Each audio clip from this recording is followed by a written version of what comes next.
Hello, and welcome to this episode of Strange as It Seems, a podcast about history, occultism, espionage, secret societies, mystery, conspiracy, and weirdness high and low.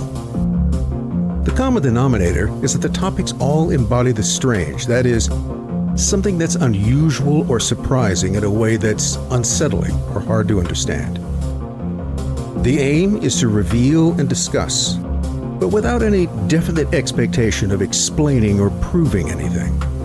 Because, more often than not, the closer you look at the strange, the stranger it gets.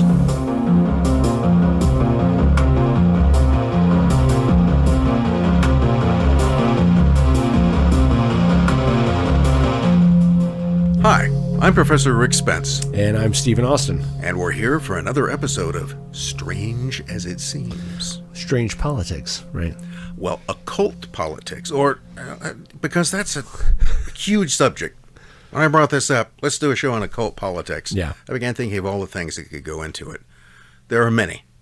There are too many to fit into a single episode. So why don't we call this an introduction to occult I like politics. Yeah, I like to call things introductions. Yes. It'll be a kind of strange introduction in some way because we're going to be talking a lot about France and America. And there are connections between those two. Remember, those goes all the way back to the Revolution. I was going to say, are we going to take this back to the Enlightenment or? No. Okay. We'll make references. We'll go ahead. We're going to start in the middle. Okay. And then we're going to go forward, and then we might go back a ways. But we're actually going to start with an obscure conspiracy theory that dates to the late 19th century and which connects American President James Garfield with the Illuminati and a satanic cult and its high priestess. It's like Pizzagate and QAnon, decades before Pizzagate and QAnon. Okay. You would otherwise never believe that this existed, but it did.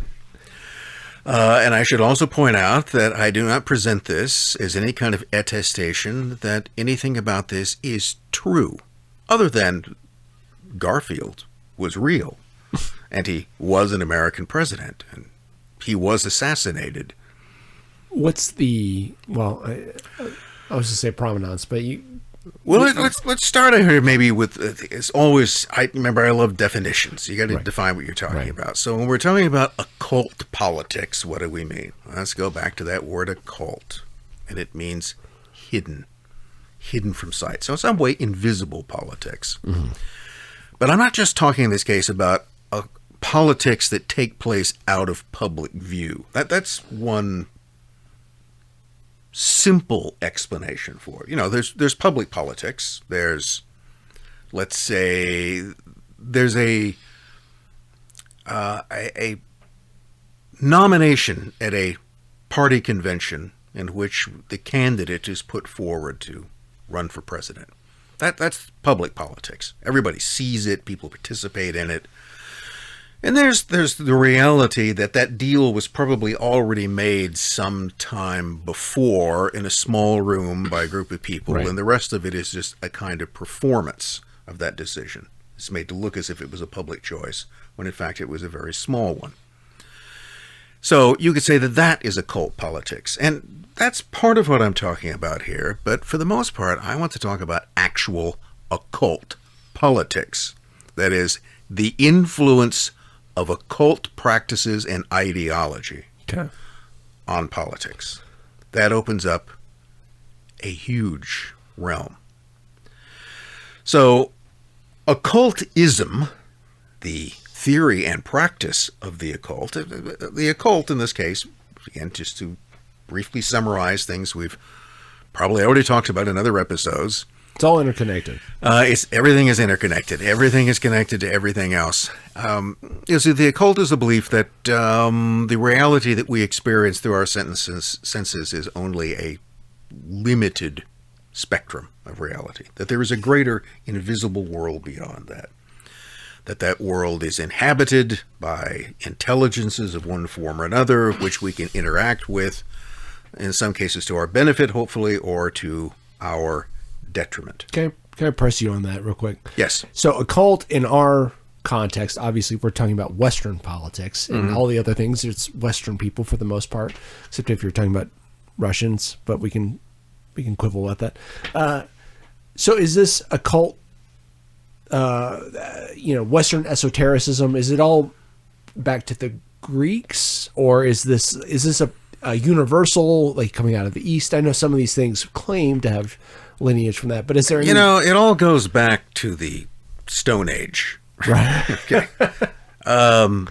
Because occultism, the theory of a wider invisible world, a world beyond our senses that can be accessed through particular techniques. That's the occultism. That's the theory and practice of dealing with this world. That begins with a shaman. Okay. It begins with, the guy who said that, I went into the woods and the spirits talked to me and told me we have to do this and we have to do those things. And from the beginning, shamans are probably a combination of legitimate mysticism and a lot of charlatanism combined with the two. Right. Shamans pretty early learned the tricks that would convince people that they should pay attention to what they say. Yeah. Because what I'm saying is important, not necessarily where I actually get the information from. So, that's been around forever, and therefore it's had an influence on politics forever.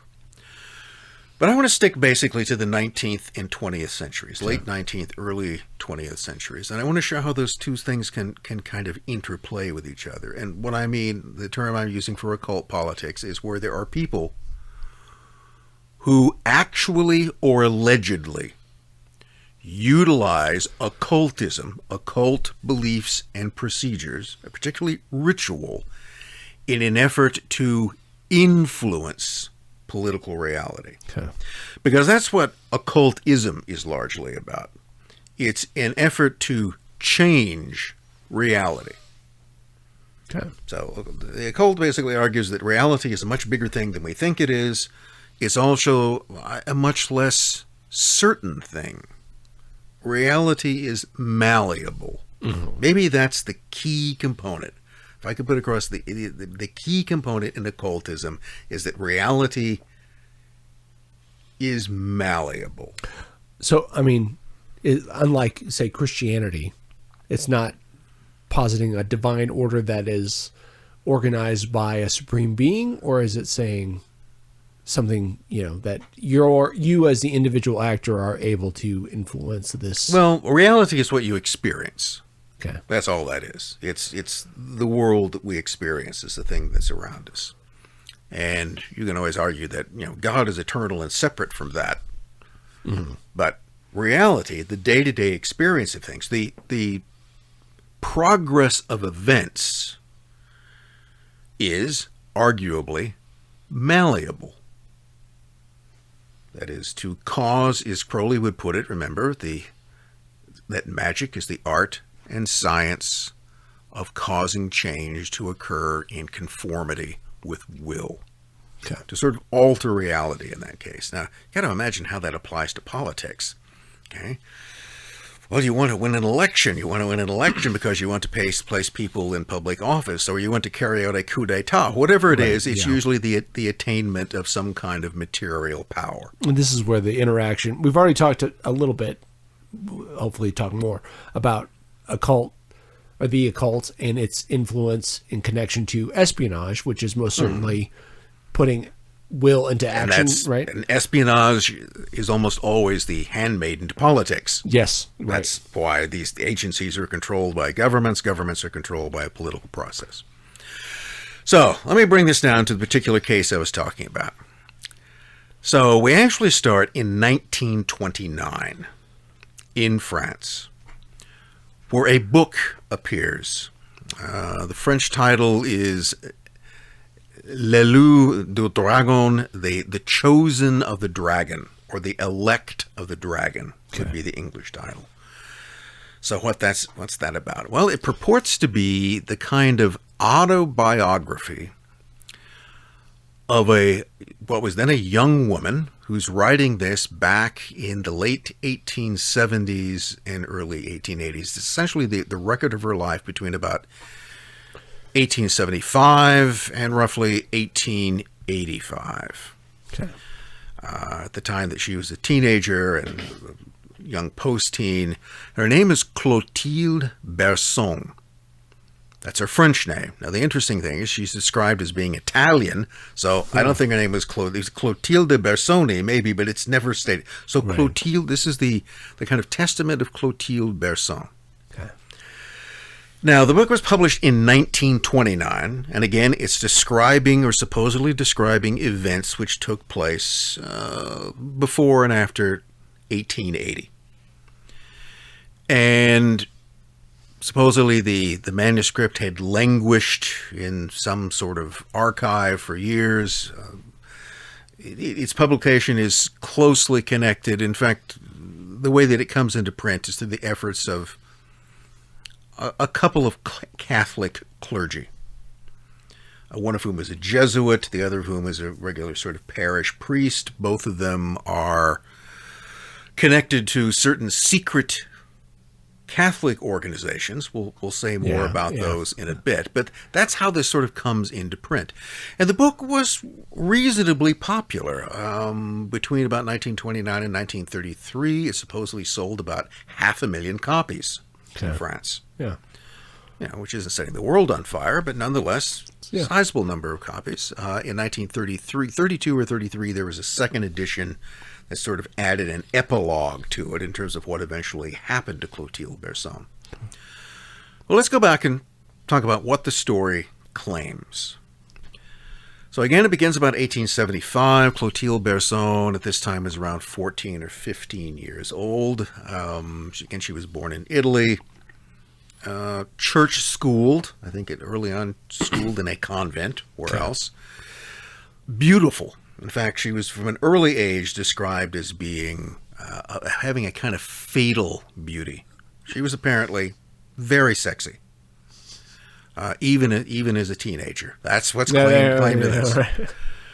And so notice that there is this emphasis on youth, from a modern standard. This sort of begins to, veer into pedo territory. Right. From a 19th century standard, probably not so much. Yeah. But she is a beautiful young girl.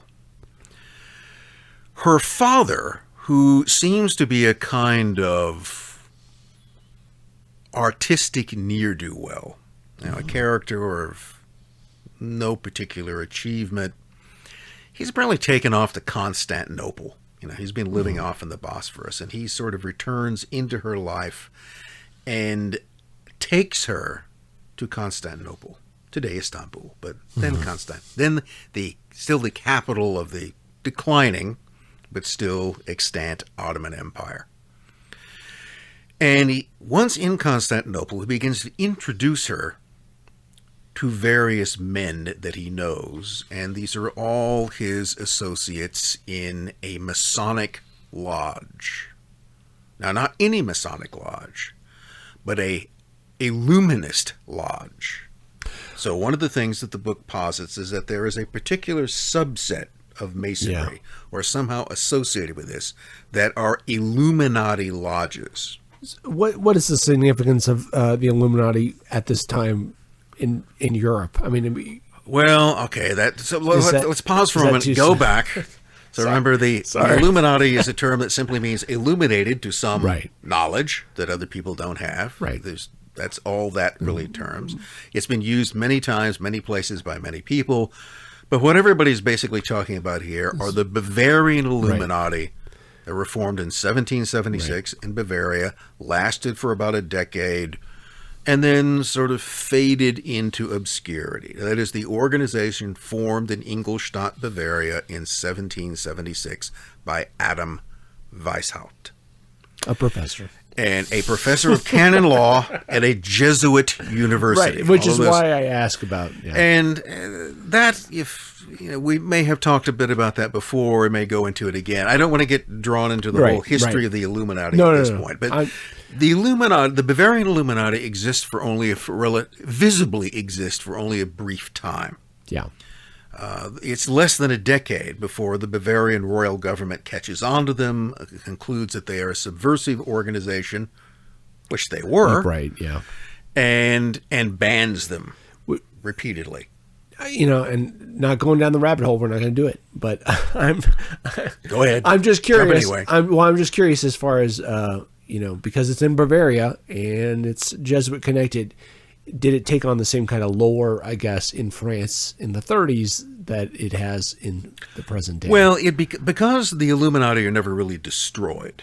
Yeah. Right? So they're banned. They actually go through a series of bans, and so remember they're formed in 1776. In 1883, the Bavarian royal authorities learn about this organization, whose avowed goal is to essentially overthrow all existing political and religious orders and to create a new universal order based upon an enlightened elite. But basically would be described as subversive in purpose. Okay.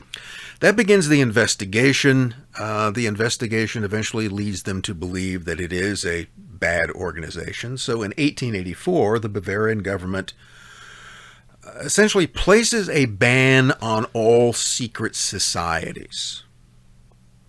I'm not even sure in this that they ever specifically say the Illuminati, but they're basically arguing that secret societies that selectively recruit people and swear them to secrecy for some unknown purpose. Right. You can't do that. A year later, though, it gets into they ban specifically Rosicrucianism and the Illuminati. Okay. So Rosicrucians, which are a separate group, yeah. and the Illuminati are now singled out. Now they're specifically named. That then eventually goes on, I think, all the way up until 1886 or 1887, where the ban now is a sentence of death for anyone who belongs to or attempts to recruit for the so-called Illuminati. Okay. So you go from just trying to ban secret societies to becoming increasingly more specific.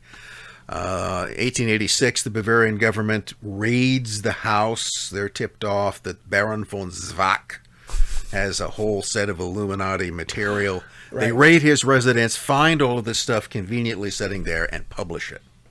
So this would have been known probably in France. Yes. Okay. And so the Illuminati became very well known. Okay.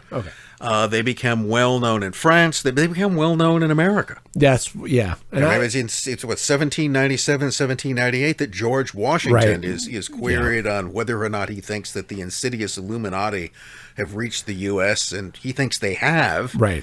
He just doesn't think that they've taken over American lodges. Right. And I didn't know how much, not knowing the history as well, when that kind of conspiracy shows up about, And they're featured in two works that appear, Proofs of a Conspiracy by John Robison, which is the argument that the Illuminati are the source behind the French Revolution. Yeah. And then also there's a Frenchman, another Jesuit, the Abbé Barrel, who also writes in the same year that the Illuminati are behind the French Revolution. Okay. So they become infamous. I figured there was a short period of time. I just didn't know if there was a significance, particularly that into a French reader, that this person is part. Okay. So the Illuminati are and there's a good argument to be made that since the Illuminati is an organization, nobody's Weishaupt isn't arrested. He lives until 1830, 1833. And in fact, in 1786, he actually writes, having left Bavaria, his own apologia for he writes a book, defending himself against all of these charges, but also essentially admitting the subversive purpose of the Illuminati. So let's put it this way. By the late 19th century, in France or elsewhere, if you're really down on throne and pulpit, okay, if you don't like the Catholic Church and you don't like monarchy, the Illuminati are the guys for you. They're sort of heroic figures. Okay. Whatever it was that they managed to achieve, their heart was in the right place. Okay. The other thing, certainly, that Weishaupt did very early on, as early as 1777, was that he thus argued that all of the other Illuminati within his organization should do, is to join Masonic lodges and convert them to Illuminati purposes. Right.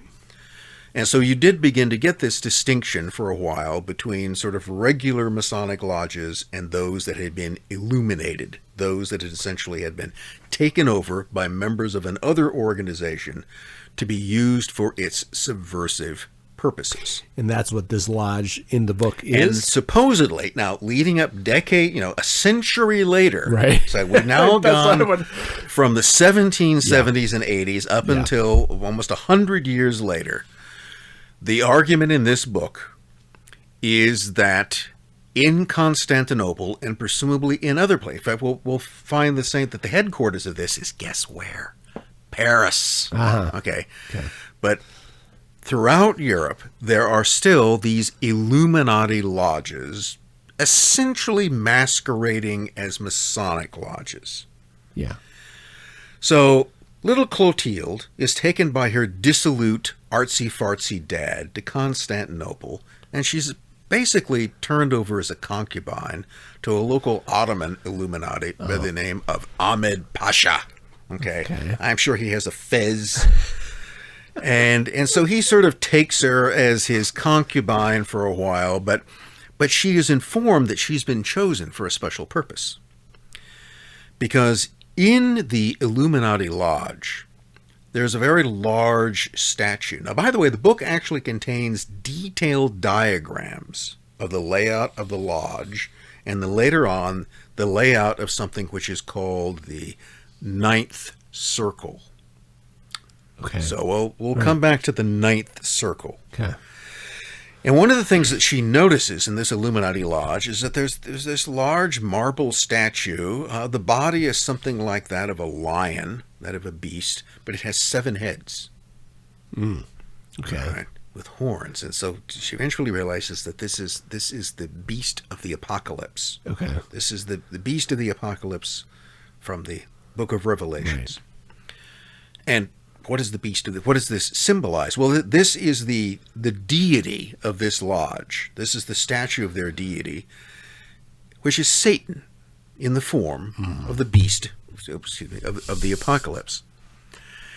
And she is told that, well, you've been chosen because of your great beauty and your overwhelming sensuality. You've been chosen to become a nymph of the night. Oh, nice. Very good. And you're going to be the 3rd nymph of the night. So there have been 2 girls that have preceded you, and they've both died. and you're now going to be number 3. She's not explained to you how they've expired, but they've gone on to some other infernal reward. And she's now going to become the nymph of the night, and which is to essentially become the consort of the beast. To birth the Antichrist. And yes, she's going to become the bride of the bride of Satan, basically, or of the Antichrist, if you were to think of that way. Later the equivalent to Crowley's. I'm thinking Rosemary's Baby. Right. That's, Scarlet Woman. And she does not have a baby by the devil, as far as I know, but she will sort of officiate. She becomes this figure. Well, she becomes a version, if you another episode, of what James Shelby Downard will later describe as the great whore, the Masonic sex sorceress. Okay. Now, here's the thing I'd note: Downard, in his own weird way, in 20th century America, is talking about something that's quite similar. There are echoes in this between that and the story of Clotilde Bersone. By the way, I'm not arguing that that makes anything true. Right. It just means that the same things tend to come up again and again in very different circumstances. So she is initiated as a nymph of the night, and it's also found out, this goes along with it, that she has certain psychic powers, and her psychic powers give her the ability to animate the statue, that the statue of the beast will actually, that she can make it come alive. Okay. Which is a considerable achievement in this case. But as kind of, Illuminati Masonic sex sorceress queen, what sort of things are you supposed to do? Well, you can animate the statue of the great beast in the lodge. That's pretty impressive. But a lot of her tasks seem to be much more mundane. So, for instance, the Illuminati are really interested in getting hold of things like holy water and the blessed wafers, the hosts that are used in the Mass. And they have to get real ones. It has to be real holy water from a church.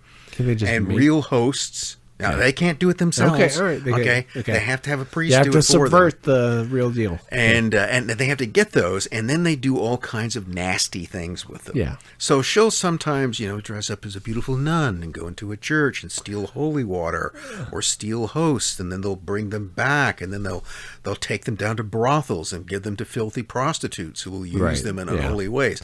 She's also very big on stealing and breaking crucifixes. Okay. So this is the kind of petty stuff that they seem to spend their time doing. Yeah. They're contaminating hosts. They're poisoning holy water. They're like spitting in the font, and they're breaking crucifixes. That's how they spend their time. Yeah. And that's part of her job, is to go into churches and, as an innocent, beautiful young girl, steal these things and bring them back. This to me seems to be quite petty, but nevertheless, that's what they're doing. There are other things. Now in her process of initiation as Nymph of the Night, one of the things that she goes through a ritual, and she's taken before this thing that looks like a mummy. It's a human form, and it's wrapped up, and she's given a dagger and told to stab it. Is this like a effigy? Well, she's told it's an effigy. Okay. She eventually figures out that it's not an effigy. It's an enemy of the lodge who has been drugged and wrapped up like a mummy, and she's killing them. This is a human sacrifice. I think also that the common thing in this is child sacrifice figures in it as well. Right. I can't remember specifically whether she's slaughtering any toddlers, but that's one of the things. So child sacrifice, the sacrifice of enemies, the defiling of holy water, hosts, and crucifixes is a common sort of thing. But she rises higher and higher, and eventually she goes from Constantinople to Paris, which is where the center of the lodge is. And here she finds out that within the Illuminati order, there's a success. There are sort of different circles. And the highest of these is the ninth circle, a term that you can find elsewhere. So at the ninth circle, they're set those members of the Illuminati who are, well, they're the central council. They are higher than all others.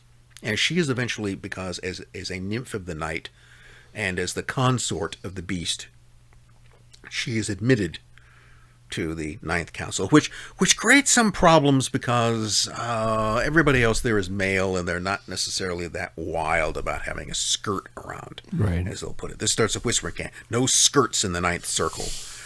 So that's the terms that they use.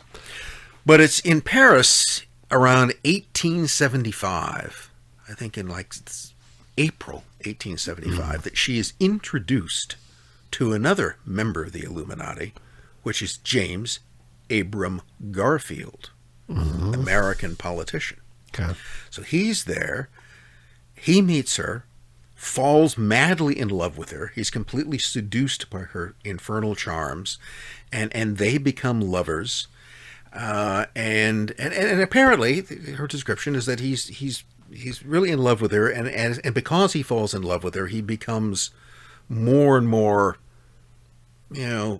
upset about her other activities. All of the sex ritual stuff. Oh. He's less and less inclined to want to share her in that regard. So he begins to plot with her, and as a way that she can escape her role as bride of Satan. I was about to... that makes other people in the lodge angry. Yeah. And so they convince him. They go, look, I tell you what, we have a new job for you. You should go back to America, and you should set up an old branch of the Illuminati there. Yeah. And your own sort of version of the, not the ninth circle, but the seventh circle. You can be the head of that. And that will get you elected president. Okay, go back to America, organize the Illuminati there, and you will become president of the United States, which happens. But then they also organize his assassination. They kill him. So that Charles Guiteau, his assassin, is in some way a kind of early mind control victim of the Illuminati who kill Garfield because, in this case, they are angry at the fact that he is trying to take away their high priestess. The historian in me. So Garfield's before Cleveland, right? So this is what, 18, is this right? 1880? 1881. Okay. Is when he's So was it when he's killed. Was it He's elected in 1880. Okay. It's only a few months into his. So And then their promise that he will be elected president, they must fulfill. Yeah. But then they kill him.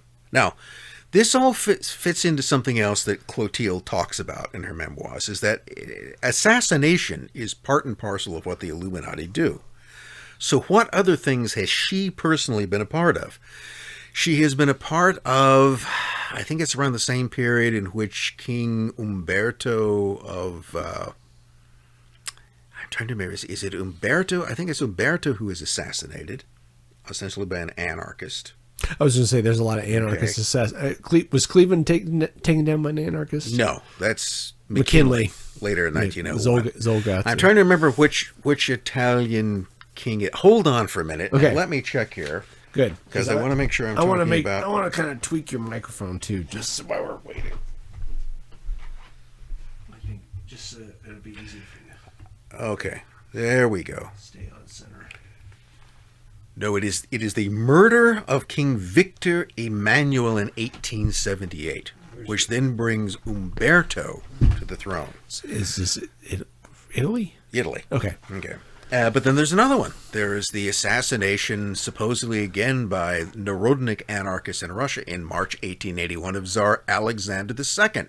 That, she says, is also an Illuminati hit. Okay.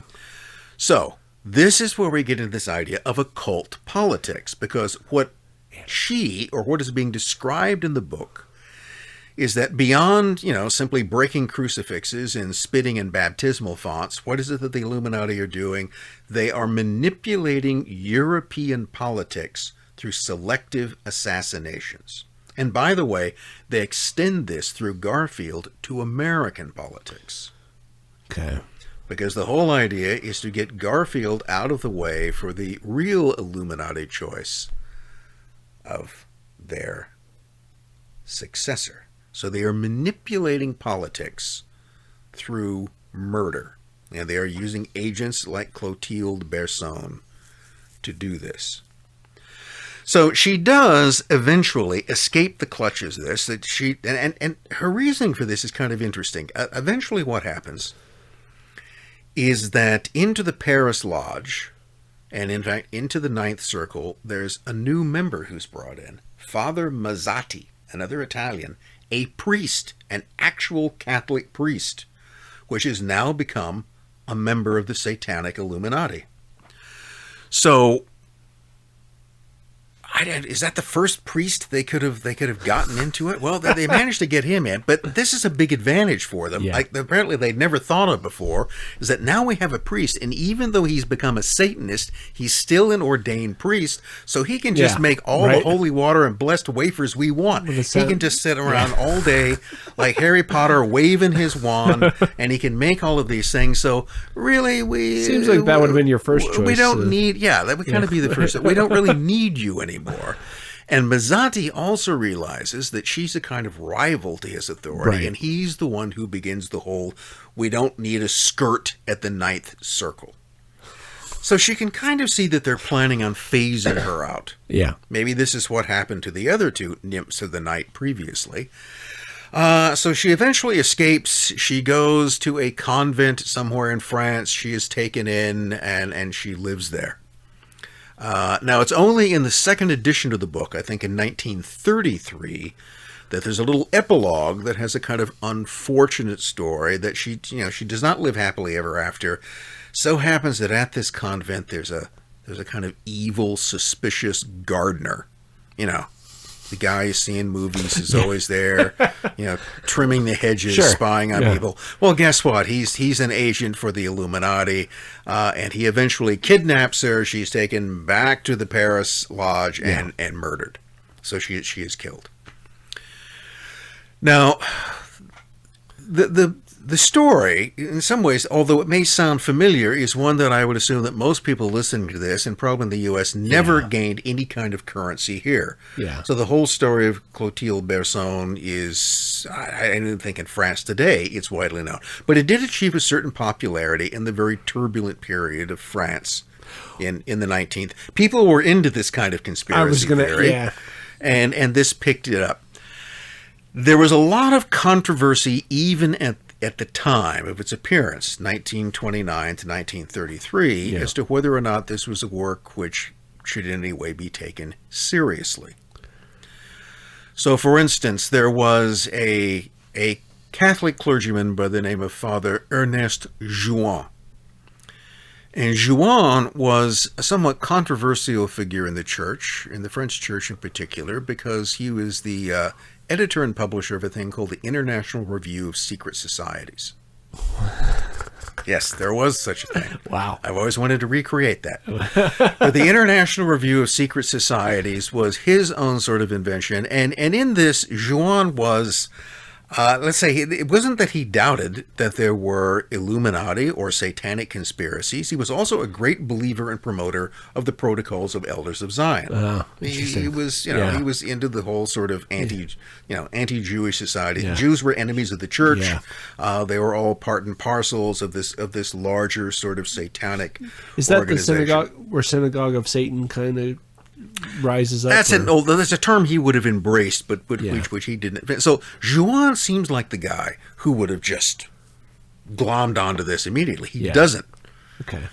To him, it's all very suspicious, and he basically argues that, look, this is just a repeddling of the Taxil hoax.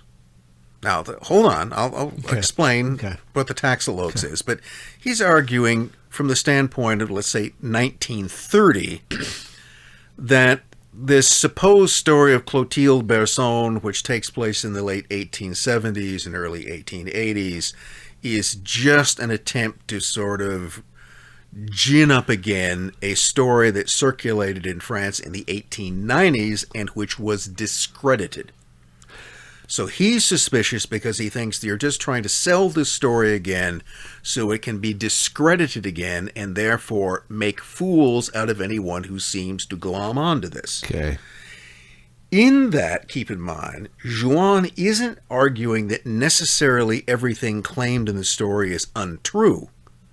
He's just saying that he doesn't trust the sources of it. Okay. It's interwar France, right? Yes. Interwar France, rife with political turmoil. All kinds of political intrigue, which we'll come to in just a minute. I'm just wondering what the better context of this. Okay. France in the 1930s is undergoing kind of political chaos. Yeah. It's the Third Republic, but it's a dying Third Not Republic. doing so well. The country is increasingly polarized between a kind of communist-dominated left and a fascist-dominated right. With in between, France doesn't even have one variety of monarchism. All right, you've got two different sects of Bourbons. Yeah. And then you've got the Bonapartists. Are they monarchists or not? Yeah. Okay. That all depends whether or not if you believe that Napoleon was never an authentic emperor, then they're not monarchists. They're just it's divided into this huge amount of factionalism in France, more so than you would find elsewhere. All I know about it is there's a lot of crossing over as well. People who started as social, just like Germany. A lot of people who started in the French Communist Party, who then eventually became leaders of French fascist organizations. Right. Not so much in the other direction, but there's a lot of this migration from sort of radical left to radical right.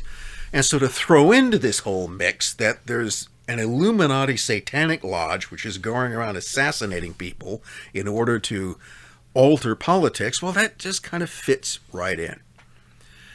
But even within the church, even within the sort of conservative, conspiratorial, even anti-Semitic elements, within the church, those people who would otherwise be inclined to believe this, there's a great deal of suspicion about the authenticity. Now, by the way, The Chosen of the Dragon is still in print to this day. If you want to, you can find copies of it and you can buy it. So it is attained a certain degree of longevity, even though it's little known. So what was it that Jouan and others were this thing I mentioned called the Taxil hoax? So now let's go back in time. All right. So remember, we start out in 1929 when the book appears. It's talking about events in the late 19th century, around 1880. So now we need to go up about a decade. And actually only a few years ahead. All of this begins about 1885. And in 1885, there is a somewhat disreputable French writer slash journalist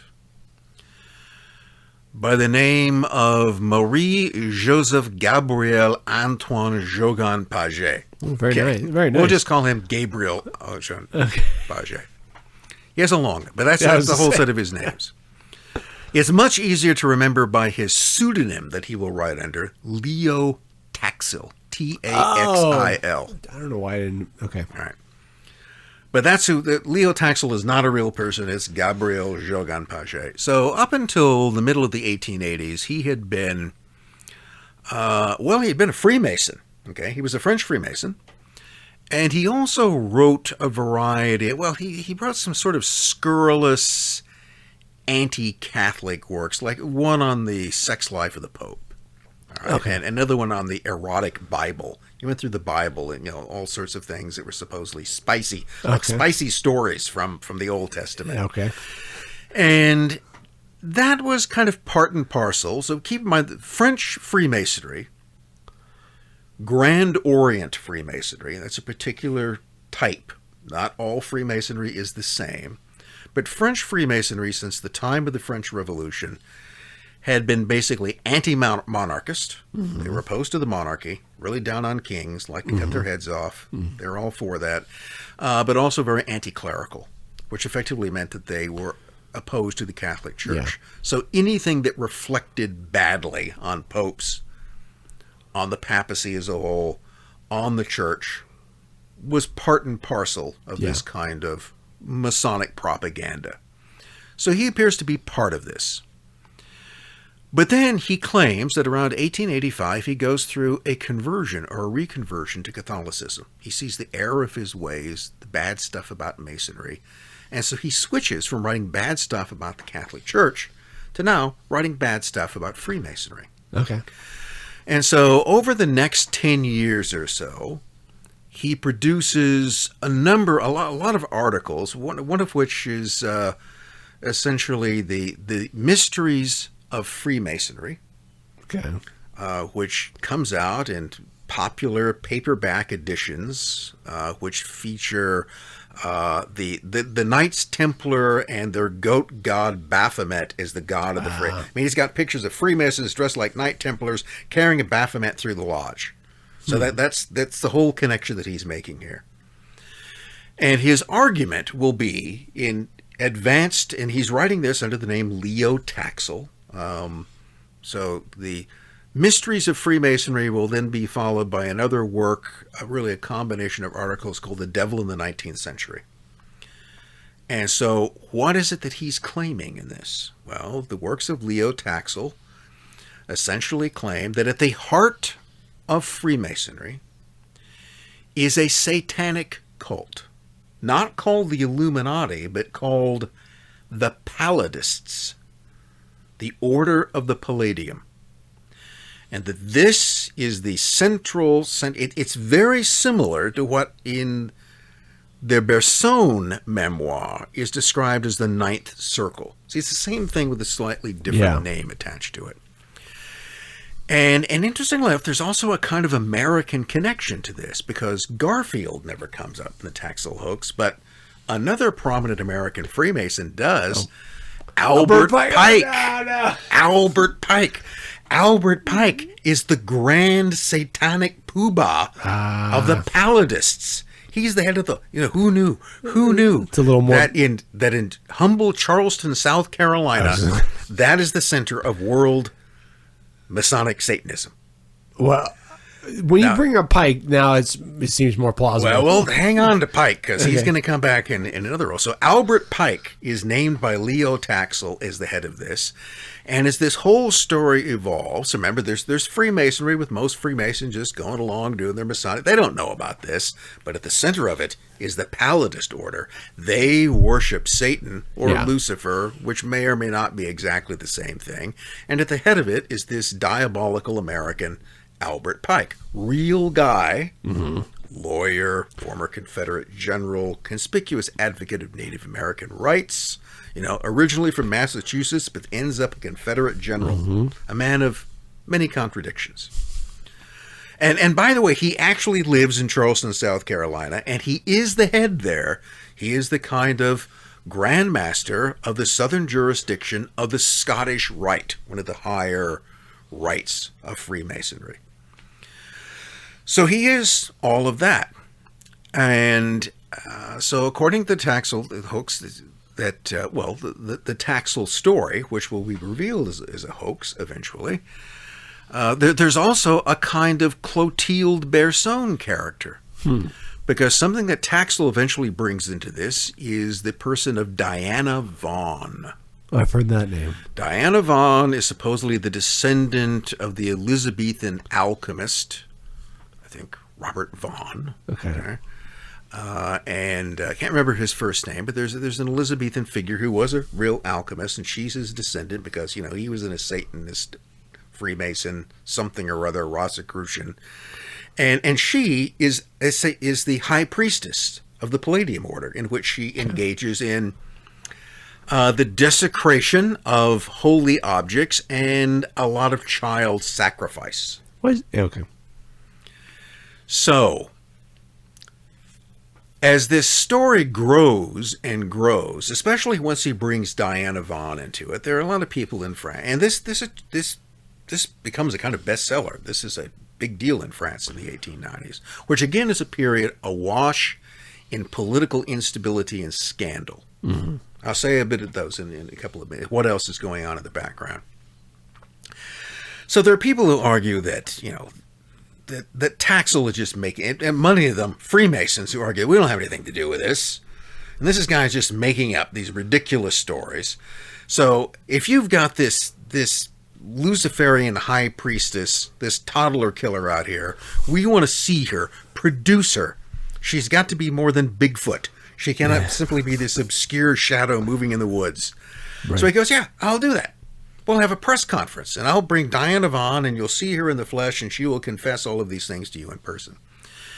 And I think that is in April of 1897. The press conference is held, in which Leo Taxel, in this case Gabriel Jogan-Paget, appears and reveals that the whole thing is a hoax.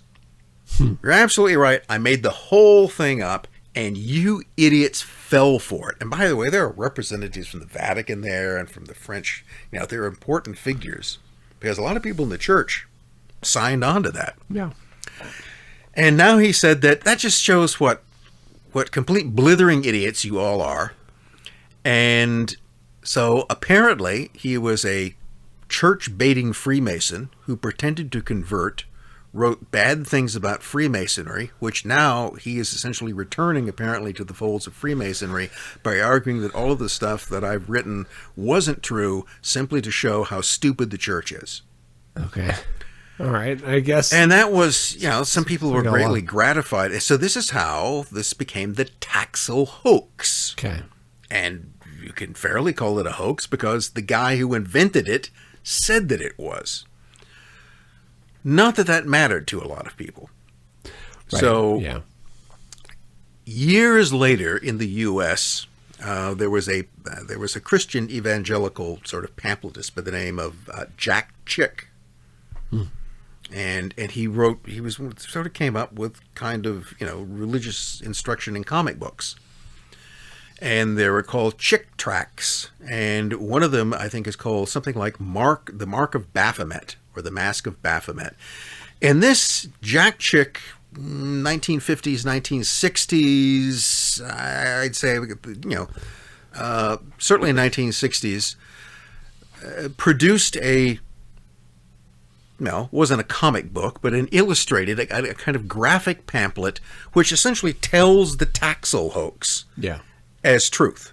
Again, presenting the fact that Freemasonry is a satanic conspiracy against God. So the story lived on in that respect. And there were people who in 1897 and in 1929 and today who argue that What Taxil was is that he was a Masonic agent provocateur.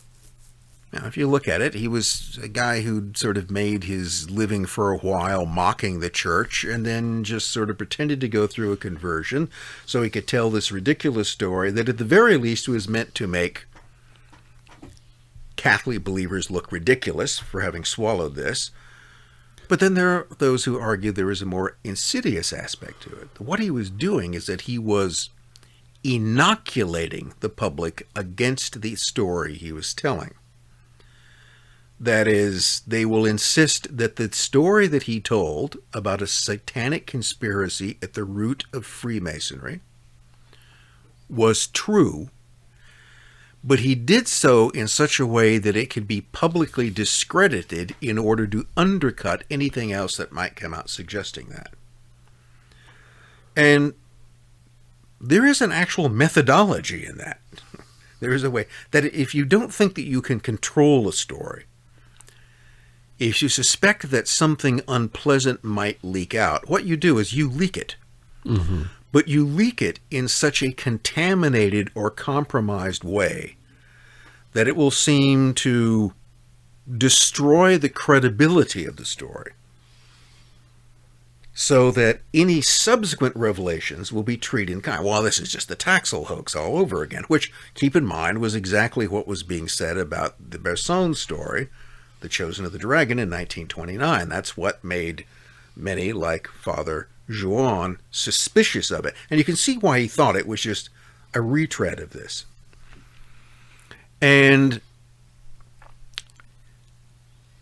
I make no pretensions of what's true and what isn't in this case, but there's a certain methodology that could employ that. The main thing to note is just how the same story does get resurrected. So supposedly, Clotilde Bersone's experience predates the Taxil hoax, and yet it still tells much. In fact, there were some who argued that Taxil was aware of her story, and that's what the basis of the Taxil hoax was, and he wasn't using her name or other material because he didn't want to get too close to the truth. He wanted to create his own particular version of it, and that her memoir that comes out decades later is the true story that the Taxil hoax was was based on. So read that any way that you want. Well, it's easy to kind of set back and argue that, well, both of them are BS. Yeah. You can argue as to, which is the chicken and which is the egg in this case, but the story is coming along. But here are some interesting little details. I said that Albert Pike, real guy, was going to show up. Guess who was one of James Garfield's good personal friends? Albert Pike. Okay. Who did Albert Pike initiate into the Scottish Rite of Freemasonry? James Garfield. Jeez. Okay. So, in fact, so Garfield and Pike know each other. Yeah. Garfield is a Freemason, and he is a member of the Scottish Rite that Albert Pike is the head of. Okay. I don't know. Does that mean anything? Now, that may seem to be somewhat incriminating. The Elect of the Dragon, the Bersone story, has been subjected to a fair amount of analysis, and there are some real problems with it. What, like? Well, one is that supposedly she meets Garfield in Paris, but he was on a particular day in 1875. Yeah. Well, according to and this was a guy who, as people did at that time, kept a daily record of where he was. No, he wasn't in Paris on that day. Instead, he was hanging out in his cabin in Ohio. Yeah. Yeah. Okay, so he did visit Paris. He and his wife did visit Paris in 1867. Okay. But that's the only time. That's not the date which is given, which is 1875. And there is no way, according to the official diary, that he could have been anywhere near there. Nothing to connect him with these events at all. There also is one of the questions is that, well, one of the things that Clotilde Bersone claimed is that in her years as a nymph of the night, when she's doing the devil's work for the Illuminati, she's traveling throughout Europe under the pseudonym of the the Countess of the Comtesse de, I think, Coutances. Okay, so she's traveling as this under the name of this noblewoman, and she's going to places like Berlin. Oh, by the way, another one of her jobs was to try to, because she's a French, is to assassinate Otto von Bismarck, who was also, by the way, a member of the Illuminati. But you already knew that, right? All right, because this is better. But he'd apparently offended them. They're constantly whacking. They're like the mafia. Yeah. In other words, they're sort of killing their own members. So yeah, she tries to seduce Bismarck and tries to assassinate him. But so, is there any record of supposedly this famous noblewoman who's holds salons in Paris traveling? None. Can't find anyone by that name. Right. There was even the argument that there was a kind of famous gossip from that period, but a woman by the name of Juliette Adams, who supposedly made references to the Comtesse de Coutances, but no, you can't really find anything there either. So there's no trace under any of her pseudonyms that Clotilde Bersone ever existed anywhere. Can't find any kind of record of her. The dates which are given when things occurred, most notably her critical meeting with James Garfield, seems to be impossible. So the story from that point appears to be false. In other words, it's easily discredited if you begin to look at the details that are deliberately given.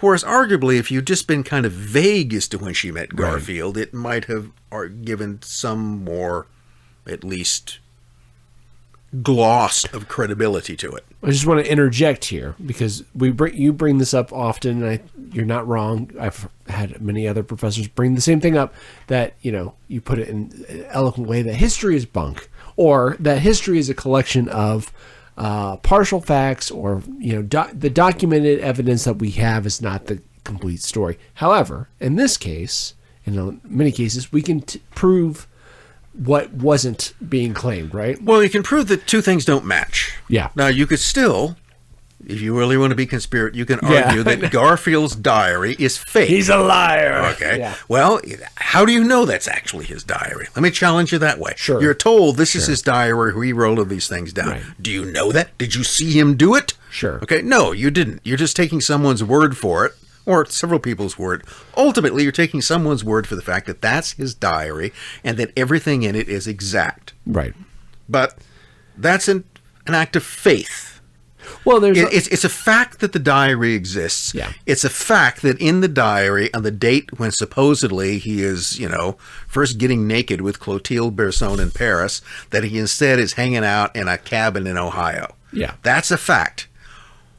Whether that could be manipulated, whether there was a manipulation of reality, is unlikely. I'd say extremely unlikely, but you can't wholly argue that it is beyond the realm of possibility, assuming how wide that fair can be. enough. But if we're playing in percentages, we'll give it a high percentage. You're just saying that the official record, such as it is, Yeah. doesn't jive with what's being claimed there. Right. Both those things can't be true. So either Clotilde Bersone is right and the diary is false, or the diary is correct and her story is bunk. Yeah.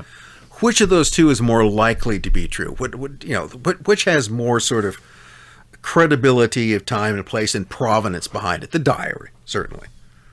Trying to prove that is a concoction or faked or altered in some way, which it could have been, is a much more difficult proposition than to simply argue that a book that appears decades after the supposed events, supposedly being the memoir of a person that you cannot prove ever existed, and which, by the way, tells a story which is pretty tough to believe. Right.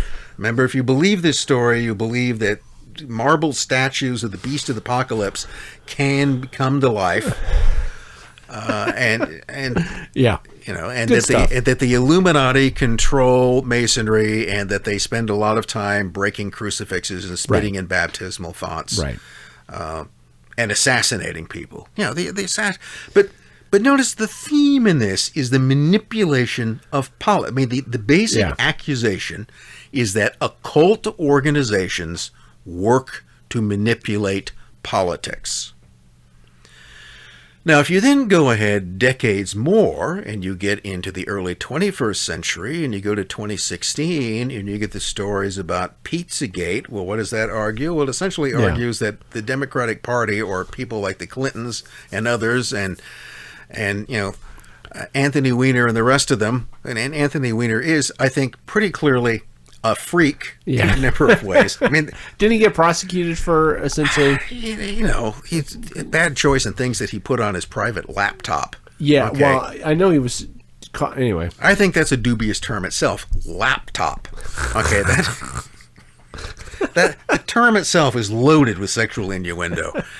But the whole idea is that there's the Ping Pong Pizza place in Washington D.C., which is a meeting place for essentially child sacrificing Satanists. Yeah, so it's just a more modern version, and then that goes on into QAnon, which claims the same thing, that the political elite is dominated by, you may use the term Illumina, you may not, but they're all sort of devil worshipping, child killing political figures. Well, okay, time out. So I talked to a buddy around, I think it was when Pizzagate happened, and we were talking about this very thing. We had just read together, to compare notes. He's a philosophy major, or was at the time, and then I did doing history.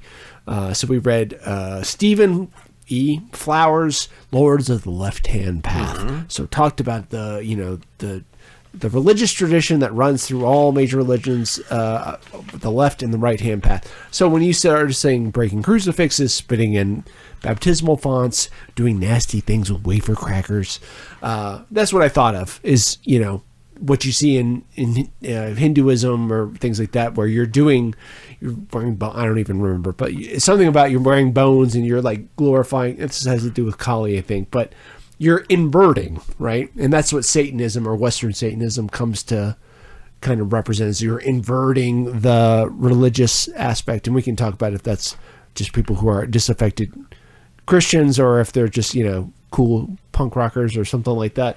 My stance with all this Pizzagate stuff from the beginning, though, was, okay, if, say, I'm from Texas, most Republicans tend to be religious Christians. Most political leaders on the right or conservative side of the aisle tend to espouse evangelical Christianity.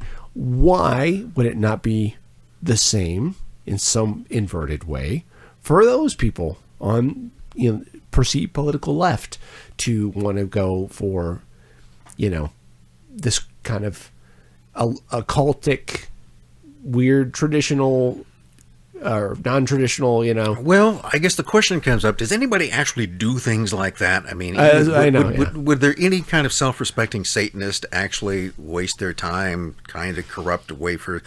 Yes. Yeah, well, really they do. And that has, or at least among certain groups who adopt that label. Keep in mind, Satanism is like Freemasonry and other things. Yeah. Comes in a number of different guises, but there was an aspect of it. And there's an aspect of it. So there's a book which is also published that I was going to go back and talk about other things that were going on in France at the same time, that the whole sort of milieu. Yes. Okay. That Bersone's story is embedded in, and the Taxil hoax is embedded in. There is a writer, Huysmans, who writes a book called Là-bas, Below.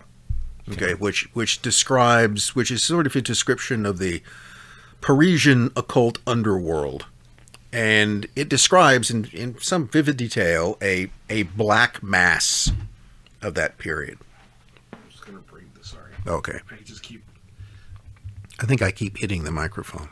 Yeah, I know. I put it too far from you. So, Huysmans' Là-bas, Below,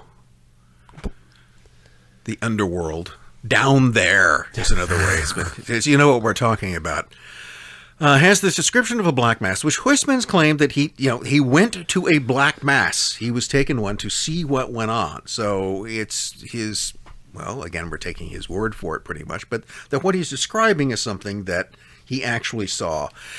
And in fact, the fellow who's officiating this black mass is, guess what, a defrocked Catholic priest. That makes it even more important that they're doing this. And that's much of what goes on here. It's just it's a mockery. Yeah.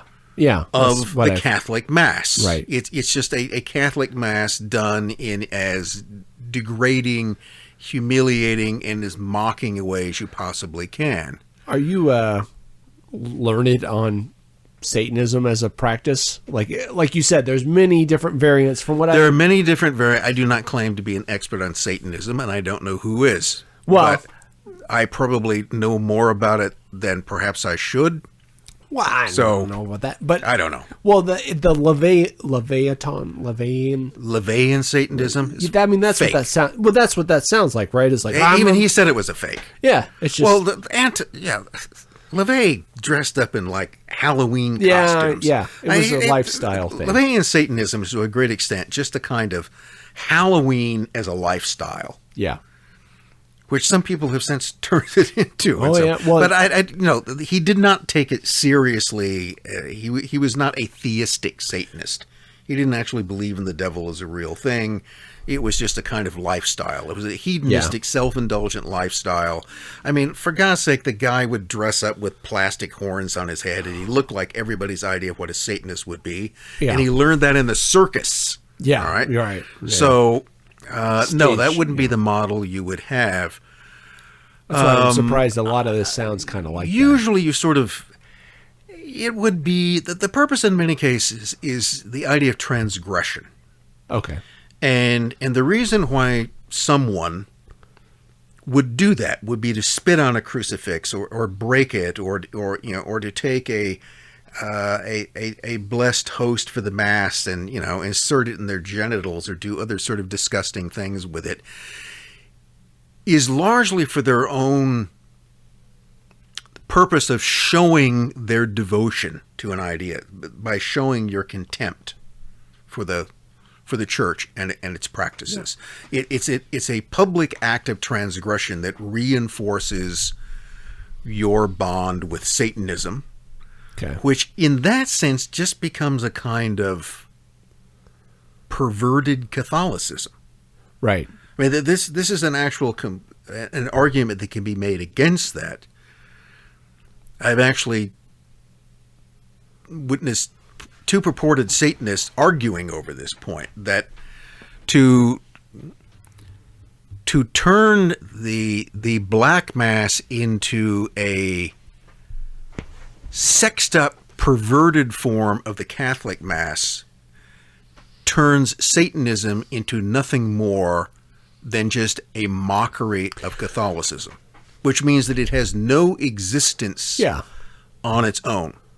Well, that's why when you're describing this stuff, it sounds like what somebody who's a disaffected Catholic would say. Yeah, and, I have one satanic group that I knew something of. The one thing was that almost everybody there was a lapsed Catholic. Right, yeah. You get to dress in black. I mean, the priests still look pretty much the same. Things are kind of familiar to you, but now everybody has an orgy at the end and you kill a chicken. Yeah. So, which apparently is where the killing the chicken comes in. You just do things that are meant to... that are an attack upon whatever you're sort of... So a lot of it is for the psychological benefit of the person who's doing this. Okay. And to reinforce that psychology, to reinforce whether it's your devotion to Satan or whether it's just simply to reinforce the hatred that you have for the church that you were raised in, you will take the rituals you're familiar with and you will reverse and pervert them. But that's not necessarily what all versions of Satanism would be. In the same way that you don't want to take all the different description of Freemasonry and lump them into it. I mean, people do all kinds of things under those particular labels. So I was talking about what else was going on in the 1890s that would have made the Taxil hoax, this whole idea of a satanic Masonic conspiracy going on, believable or even palatable or popular. One of the things you begin the decade of the 1890s with was the Panama scandal. Okay. And so, indeed, there was a huge, this all had to do with the Panama Canal Company, a French company, which was went bankrupt, I think, right? Well, it went bankrupt in a spectacular way. Oh. Because it keep in mind, France probably had a population at this time of around 30 million. 800,000 investors, almost 1 out of every 30 people in the country, lost all or much of their savings because they had invested in Panama Canal Company's stock. Oh, I didn't know that. That's awesome. Something like close to 2 billion francs just vanish. Wow. Okay. And I mean, not just thousands, not just tens of thousands, hundreds of thousands of people in France lost their shirts in this scandal. So they were very, very angry about this. Two of the people involved in it were a particular banker by the name of Reinach and another fellow by the name of Cornelius Hertz. Oh. Now, both of those had a couple of things in common. Both were Jewish. Oh. Both also had German surnames. So, yeah. This is France. Yeah. Germany's, the whole 1870 debacle. Right. With that only happened a couple of years before. A couple of decades before. Dreyfus. Right. Well, the Dreyfus case is coming. That's just around the corner. Oh, I thought that was. So first of all, you got the Panama scandal, which involved a lot of corruption in government. It was found out that a lot of this money, French politicians, much of the Chamber of Deputies, were just paid off. So there was political corruption. Okay. There were people who lost money. In some cases, were left destitute by this scandal. The two most prominent figures in it were Jewish. And one of them, Cornelius Hertz, even though he was born in France, was an American citizen. So there's an American angle to this as well. In fact, there was also a sub-conspiracy that argued, well, think of it this way. Let's look at this conspiratorially. So the French Panama Canal Company collapses in this gigantic financial boondoggle. Mm-hmm. Who steps in and picks up the pieces? The Dulles brothers. Yeah, the Americans. Who eventually builds the canal that de Lesseps was supposed to build? The Yankees.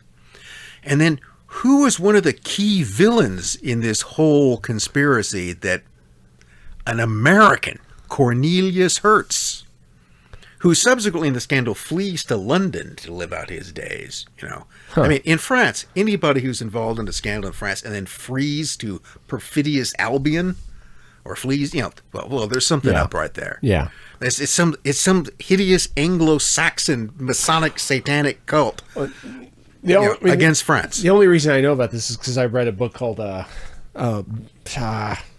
it was about Sullivan and Cromwell, and it's Sullivan and Cromwell coming in and picking up. It's English. Yeah, right. There was a certain trend in French thinking. Yeah. For some centuries, we hate this. that perfidious Albion, that the damned English. Yeah. Anything bad happens in France, the English are behind. Very it. Saxon. And the Americans are just kind of a weird mutant version doing the of bidding. English. Yeah. So the idea that somehow Hertz was involved in this, that it was an American conspiracy, which might give you some idea as to why Americans got worked into the, James Garfield, American Satanist, Albert Pike is the head of the whole evil thing. Yeah. That kind of worked because there were already those who began to suspect that there were evil Americans behind what was going on in France. Well, I also mentioned the fact that, France was, 2 decades after the humiliating defeat by, Otto von Bismarck and Imperial Germany. And one of the most popular figures in that in the 1880s was a fellow by the name of General Georges Boulanger. General Revenge. Boulanger became one of the most popular. He was going to be the new Bonaparte. Okay. Literally, people thought he was going to be the new Bonaparte. There were ideas that he was going to seize control of the government. France was going to get a new military dictator. People couldn't tell, anybody who didn't like the existing political order would sort of gang up on, go towards Boulanger. He seemed to be one of these figures who represented everything that was in opposition to the corrupt Third Republic of the time. Okay. Which things like the Panama scandal we're going to show was indeed rife with corruption. Yeah. Well, Boulanger was eventually outmaneuvered by his political opponents, and in 1891, as the Taxil hoax is evolving, he kills himself. Oh, he kills His him. mistress had died in his arms the year before, Oh. and he goes to her grave and takes a pistol and blows his brains out. Or did he? Yeah. Or was that all a staged suicide? Was he in fact murdered? Was a man that millions of people in France thought was the new Napoleon, was the man who would redeem France from its humiliating defeat, was in fact assassinated in some way, made to look like a suicide?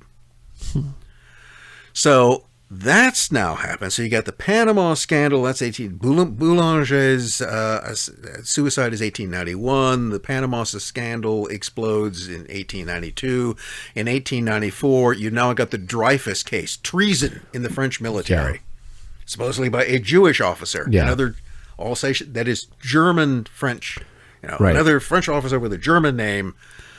So that combined two things together: Germans and Jews, both of which were suspect. Yeah. So that now explodes. So you got the whole Dreyfus case, which is going on. More supposed corruption in depending how you wanted to look at it. Either Dreyfus, if he was guilty, was an aspect of this corruption. How could such a treacherous officer have been promoted to that level of responsibility, except through the treason of others? And if Dreyfus is innocent, you've now got a corrupt military that is trying to blame its faults on an innocent man. Yeah. Either way, the establishment looks terrible.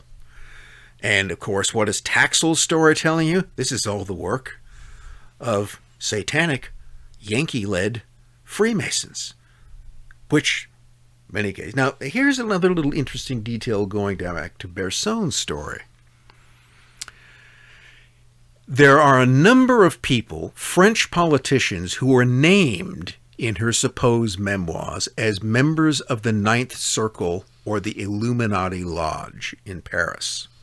Men like Jules Gravy and others. And some of them are people who were, prime ministers were coming and going right and left in this period. But several of them were prime, but almost all of the names, in fact, by one argument, all of the politicians that are named are noted public enemies of General Boulanger. So this has led one person who's looked over the manuscript to go that, yes, this was something that was written in the 1880s. So they don't believe that it was concocted in 1928. But that the manuscript had probably been around because all of the references to the political figures, that is, there's no reference to the Dreyfus case. There's no reference to the Taxil hoax. Now, you'd think that if you were concocting this in the 1920s and you were coming up with a story that was very similar to the Taxil hoax, that you'd reference that in some way. So it doesn't come up. So there's good reason to believe, in looking in terms of what's mentioned in the story and what's not mentioned, that it really was a manuscript that was probably written about the time that the events took place. Pre-Taxil hoax, maybe closer, but maybe even sort of pre-Boulanger, that this was something that maybe had a political angle by people who were trying to promote or to avenge Boulanger against his opponents by connecting him to this Illuminati satanic conspiracy. Again, the interplay of occultism and politics. So let's go from there back to France, but let's go back again to the early 1930s. And so what's going on here? Well, it's a period of financial scandal. You've got another sort of huge scandals which break out in the country. So that they're banking. It's the Depression. First of all, what's happened? 1929, the world economic collapse that affects France as it does elsewhere. You've now got a series of scandals that break out. In 1934 and 1935, you have an attempt at an abortive sort of fascist takeover. Riots in February 1934, which almost bring governments are falling right and left. There's a movement from the right, from the right to the left, back again. It's very similar to the 1890s in that respect. So it's interesting that the Bersone book is published. It's sort of the beginning of this whole period in which it appears. So this brings us to the story of Synarchy. And Synarchy. So what's Synarchy? And it's described in different ways. It's hard to get a real read on this. An essential way to think of it might be is that Synarchy appears to be the opposite of anarchy. That is a political ideology which is specifically opposed to the whole idea or mindset of anarchy. Now, what's anarchy opposed to? Okay, basically the state. Yeah. Okay, anarchy isn't opposed to laws or to any kind of public order. In fact, it argues it's the answer to public order. Yeah. But it's opposed to the idea of a state. Yep. A bureaucracy, the idea of a kind of political order, and all of the things that go with a state, which pretty much means politics. Reading, and you tell me more because I think you probably are more learned about France than I am, but 1871, you have the Paris Commune, you have Bakunin, who's on the front lines, Bakunin, the famous Russian anarchist, splits with Marx, the First International, blah, blah, blah, blah, blah. But anarchism as a tradition, I believe, is embedded in France, right? Yes. I mean, it's certainly embedded in French syndicalism, which is not to be opposed to synarchy. So synarchy has nothing to do with syndicalism, which is essentially labor union. But essentially, it's radical democracy. So this is the.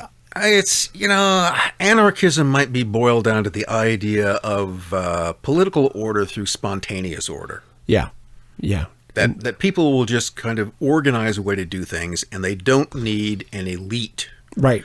Yeah. And they don't need some kind of structure. That left to their own devices, people will figure out how to manage their lives through mutual cooperation. Yeah, mutual aid is, Wow. In the same way that, you can drive down... An argument is you don't need traffic laws. Yeah. Because spontaneous order will... If you look at the chaos, let's say, of a million motorbikes in Ho Chi Minh City driving along the road, that it's not traffic laws that control this. It's spontaneous order. The people just don't. It's the reason we can walk down the sidewalks and we don't bump into each other. Well, and anarchism too, particularly 19th century anarchism, is very much opposed to, you said, the state, but the church, right? Yes, any kind of clerical authority. Yeah. Any kind of artificial order, as they see it. So, synarchy is in some way the opposite of this, although the term actually means everybody kind of working together. Like a cynicism. What am I thinking of? Let's see if we can make some kind of sense, because in that way, that sounds an awful lot like anarchism. I know. Okay, everyone working together. Right. Yeah. But in synarchy, so we have to go back. So we've been talking about France in the 1930s, when synarchy is going to become an underground sort of political current. But where does it begin? Where does this whole term come from? Well, you take it back once again to, guess what, the 1880s and 1890s, the late 19th century. Okay. Around the same period, around 1888, just before this will come up, and there's a French writer, a French esoteric writer, that is an occultist, who is by the name of Clotilde Bersone. And he is a French, I think the family is originally of Italian origin, and Clotilde Bersone is very interested. He's a Rosicrucian. Okay. He is, of course, a Freemason of one esoteric form or another. And this is also around the same time that Madame Blavatsky, a Russian mystic, has created in the 1870s and 1880s the extremely influential doctrine of theosophy, which is her blending supposedly of Eastern and Western mysticism. Blavatsky was largely a charlatan, but she claimed to have gone to Tibet and discovered the secrets of, and she was in communication with the ascended masters, the Mahatmas.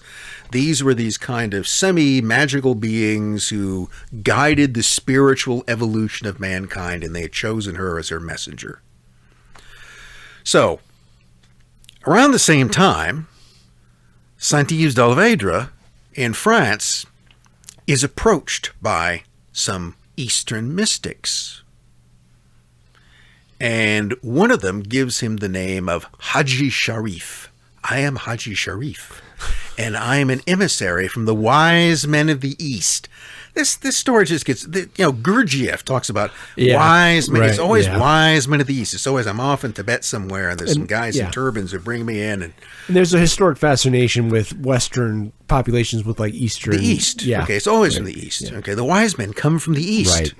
Right. This is a long-standing, very powerful trope in esotericism, and what we could say in occultism, is that wisdom comes out of the East. You can't go west to do it because that's just the Atlantic Ocean. Okay? Which is why I wanted to ask at the beginning if this was, when we talk about occultism, if that's a specifically Western derivative of, this kind of mystical. Things come from the East into the West, which they do, like the Huns and the Mongols, okay, and the Black Death. Yeah, all of these things.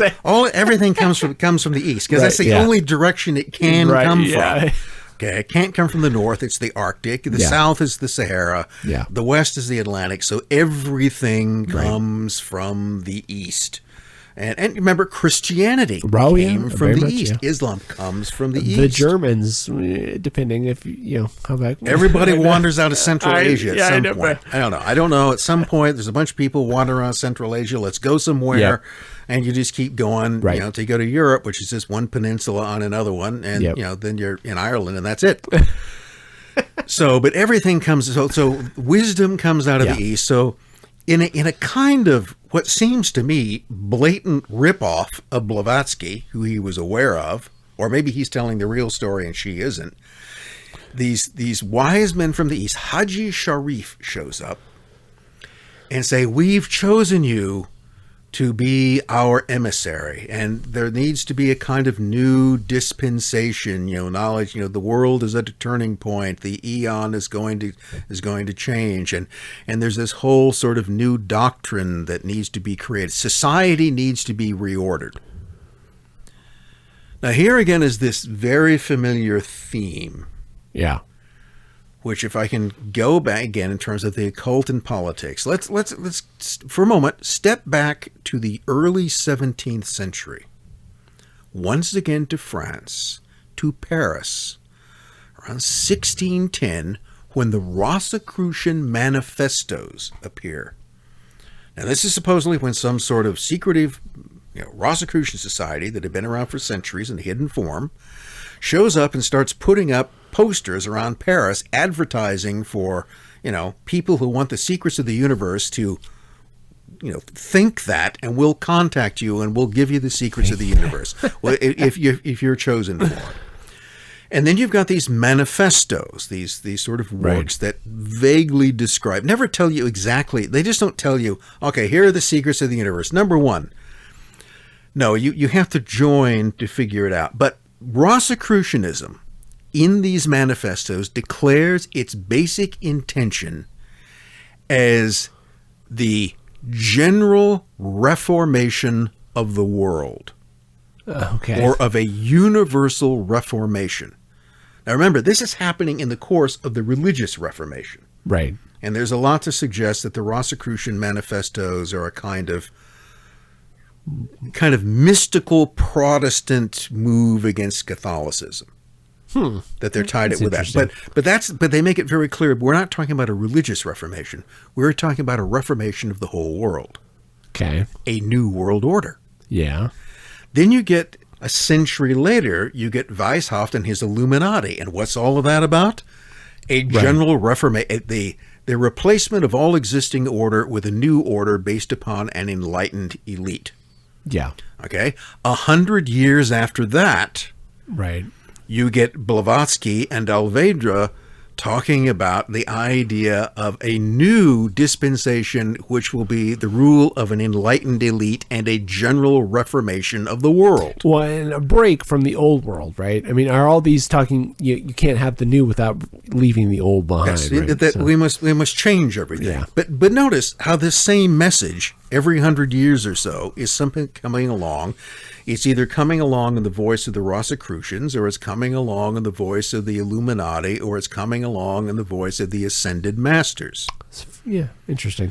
And at the same time, you have people in France and elsewhere who are reforming Rosicrucian orders. They're recreating these things. Okay. And other branches of it. Martinism is yet another one. Really? I didn't know that. Which are just popping up. Well, this is the time. So, when's the Gurdjieff? Because I know Steiner's kicking around in 1880, 1890. Yeah, that's when he gets started. There's a whole thing called the Occult Revival in the late 19th century, which is a bit of because there's always a occult revival coming along. But it becomes much more sort of fashionable. It becomes more visible in that character. And so Haji Sharif says that we've chosen you, Alexander Santives de Alvedra, we've chosen you to become our emissary in the West to bring about this new spiritual reformation that will take place. And he sits down and he writes a book about it, I think in the early 1880s, same sort of time period that Bersone is supposedly going on, which is, I think the English title would be something like The Mission of India to Europe. The mission of the East is East's mission to the West. Mm-hmm. Now, there's some but this is where he develops the idea of Synarchy as this new system. Oh. Okay, so what is this reformation of the world going to look like under the guidance of the wise men of the East? Well, it will be Synarchy, and what is that? Well, describes that the society will be divided into it's actually a kind of early version of fascist corporatism. I was going to say all of these are always so there are going to be any political parties. There's not going to be any politicians. There's not going to be any of this. We will reconcile all the differences between people. But it's that the mass of humanity and all human endeavor will be organized into sort of three large syndicates or groups. One will be the commercial. Okay. And that will involve everyone in business, banking, and industry. Okay. Those are going to be the captains of industry and the financiers, the money world. And then there will be the legal sphere, legal minds, scholars, jurists, magistrates, all of the various laws that will be created. That will be the legal, so the commercial sphere, and then the legal sphere. And then you're going to eventually have a kind of artistic sphere that will cover the arts and culture. That will be another one. But then above that will be the esoteric sphere. There will be a whole new class of oracles that will guide society. So, see, this means that we occultists, those who have been devoted to the esoteric and the occult arts, will now assume our rightful position as a kind of new priestly caste, who in some way will function like a spiritual supreme court. So as we, the enlightened, those of us who, the metaphysical sphere, the metaphysics will reign over all the physics. So how much of this is influenced by, you said Stone Age, how much of this is influenced by like Egypt? Like a society that's run by a priest class. Yes, okay. Right? That's how they get there. Okay. There's always the priest. There's the monarchy, and there's the priests who tell everybody that you should serve the king because he's God, right? Yeah. Well, and technically the king is subservient to the priest, but then... That's, okay, so it's either the kind of natural order of things, or it is the primordial con. Yeah, right. This is the con that's set up. Okay, you work, give us the food. We do nothing, and we communicate with the spirits. Work harder, the spirits say. You got it. So do what you're told, because the big guy told us this. The invisible being in the clouds told us this. Also, we do drugs, but yes, okay, but. Okay, that's all right. So We eat a lot better. Now, so it's it's either the way things are, it's profound spiritual truth, or it's a con. I don't know. You have to figure that out for yourself. well, I mean, we talked about Synarchy, and it caught my interest because it sounded like anarchy. And I've seen other things that you've done on it before, but I never really was clear where it came from. So it's interesting that this is a very One guy. Yeah. So Saint-Yves d'Alvedre comes up with the term, Okay. writes a book about it, but then around 1886 he gets cold feet. And he decides that maybe I've said too much. Too much. He sends to, maybe, I don't know, Haji Sharif came to him and goes, don't give the whole thing away. Okay, you can't describe it that way. And so he tries to cover this whole thing up and actually tries to scrap the book and the rest of it. He dies, I think, in 1909. But his work is carried on by some of his acolytes. Okay. And those are people like, one of them is Louis-Philippe Nizier, who becomes, father, Master Philippe. And another is the fellow who becomes, his esoteric name is Papus. Gerard Encausse. Okay, again, two Frenchmen. They then go on to sort of continue the work of Alvedre, which they created a new thing called the Martinist Order. Yeah. Okay. We can get lost in the weeds here. Just I say know, the yeah. Martinist Order is another one of these kind of there are links between the Martinist Order occurs in the late, in France, in the late 18th century, late 1700s, and it has ties to Rosicrucianism and Illuminism. Okay. There's a line of dissent between that. So in some way, Martinism is this kind of reformed Rosicrucian Illuminism, which then seems to disappear and then is reinvented in the 1880s and 1890s. Saint-Yves d'Alvedre is connected with that. His followers, Papus and Master Philippe, continue on. And those guys, here's another, and they're perfect examples of the interplay between occultism and politics. They're both French occultists. Yeah. Okay, steeped in whatever this kind of esoteric, Masonic, Martinist, Rosicrucian psychobabble is. Okay, they combine all of these things together. And Synarchy, they are the advisors to Tsar to Tsar Nicholas II of Russia. They precede Rasputin. Oh my god. Okay, Rasputin just takes over. Weird. Or Papus and Maître Philippe. They're the first spiritual advisors to the Empress Alexandra. This is why I need to go back and do like religious history, because when you're talking, so think of any kind of world history introduction class. What are we going to tell students? We get to the Reformation. Well, I've taught it like 3 times or overseen it, but you go from the Reformation to the Enlightenment to the Scientific Revolution, right?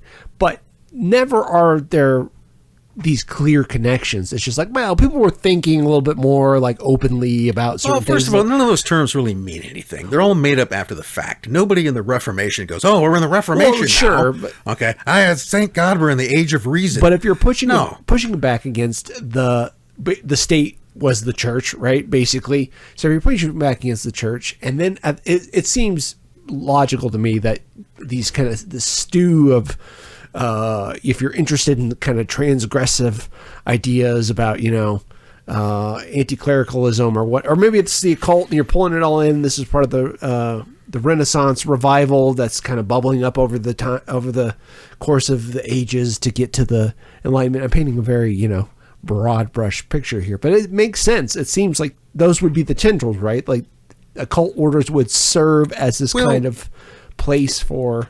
If you look at this in a broad sense, if you go back and think of what I was saying about, the Rosicrucians talk about a reformation of the world. The Illuminati seems to be talking about a general reformation of the world. Synarchy seems to be talking about communism talks about a general. Isn't that what they're talking about? Sure. Well, isn't that what the ultimate goal of Marxism, Leninism is the creation of a one world socialist republic? Liberal internationalism is, right. Well, one could argue that there is a kind of ongoing struggle between two forces. And there's one which generally holds the ascendancy, the outward form of kings, religions, politics in the kind of public, obvious, and historical sense. You know, whether you're talking about monarchical order or the order of republics, but there's that kind of order, and then there's always something pushing against it, the antinomian force. So there's the rule, there's the reality that says that there are rules and order. There's an order ordained by God, and that order can either be the republic or it can be the divine right of kings. There are rules. Yeah. And we have to obey the rules. But opposed to that, there is always the current that there are no rules, and you must defy and break those rules in order to attain freedom. Okay. I mean, that story, you want the first iteration of that story? Eden. Yeah, all right. Okay. There are rules. Okay. And the rules say you do not eat from the tree of knowledge and the tree of life. Yeah. Those are the rules. And then the serpent shows up. Whoever you want to interpret the serpent as being, he goes, there are no rules. Break the rules. If you obey the rules, you are a slave. Yeah. Which is another thing anarchy talks about. Yes. Okay. Break the rules. And that's what anarchy is. Yeah. The rules are there not to keep you safe. They are to enslave you. Well, it's pushing against the order that you're talking about, right? The established order of hierarchy. Hierarchy is a problem, right? Which order's not the problem. Hierarchy's the problem. Well, it's in the high exploitation thing. Right. And you have these figures, you know, you got guys like Shabtai Zevi, you know, the so-called false messiah of the 17th century who shows up and says that now you can defy all Jewish religious laws because I'm the messiah and I've showed up and you don't have to do that stupid stuff anymore. Yeah. So sleep with your daughter, eat pork while sleeping with her, do whatever you want, spare wives. You know, deliberately go out. Whatever it says that you're not supposed to do as a Jew, do it. Yeah, right. And this is the way that you'll be free. Yeah. And that again is a direct movement of the occult concept of liberation through transgression. That's the Satanism and left-hand path stuff I was getting at, right? Okay. And this is what Satanists tell you. Okay. Satan is the god of liberty and freedom, right? Because he's not imposed. He's just saying, okay, and take it down to Aleister Crowley. Do what thou wilt. Do what thou wilt is the whole of the law. Okay, good. I'd like. So this. you see, this is always, and I think there is a legitimate way of looking at it, that there is this eternal struggle, and it just simply manifests itself in different forms. There's always something coming along that tell you the existing order is a trap, right, and you must break free. It is a prison. Yep. Well, you can take that to the whole Gnostic idea that the entire physical reality is a prison, which one must deny in order to escape. Well, it's coming back around with that. I mean, we live in a simulation. You know, Nick Bostich, I forget. I started combing through that book, Superintelligence, about we're all in an AI. The universe is an AI, or something to that effect. And so, you know, the Matrix is another. The idea of denying your programming, right? Yeah. I'll even argue to some degree that I think the whole sort of trans phenomenon is an example of that. I mean, if you are biologically male or female and you're trying to deny that, you are denying your programming. It is a form of transgression. Mm-hmm. And so there's this secret war, this kind of occult struggle between the force that obey the rules, disobey the rules. Okay. Do this, don't do that, is always there. And this is where I think one of the things in terms of looking at what could be called the history of occultism, you can find this force, this kind of, for lack of a term, this kind of Luciferian force, which is there, the Promethean idea. Yeah. Stealing fire from the gods. Fire. Right. Steal fire from the gods. Cool. Eat of the tree of life and become like gods. Mm-hmm. The great work of alchemy is always to achieve that kind of end. So, going back to Dalvedra in Synarchy, he gets this supposed revelation, and then he kind of freaks out. But it is then carried on and works through his apostles in some way, who go on to become spiritual advisors to the Tsar of Russia. Yeah. And become precursors to Rasputin. You even got Papus, who was a Frenchman who, eventually a scandal, all sort of revealed as sort of cheats and frauds to some degree, which is why they leave Russia. But Papus will basically tell, it's Papus who holds a seance in the Winter Palace with Nicholas and Alexandra, and he summons Nicholas's dead father, the spirit of Alexander III. And supposedly it's Alexander III that tells his son that, the revolutionists are eventually going to kill you. Okay. And, there's nothing you can do about it. And so Papus reassures Nicholas. He goes, as long as I'm alive, I can have sort of the spells to keep you safe. And then he dies in October 1916. Huh.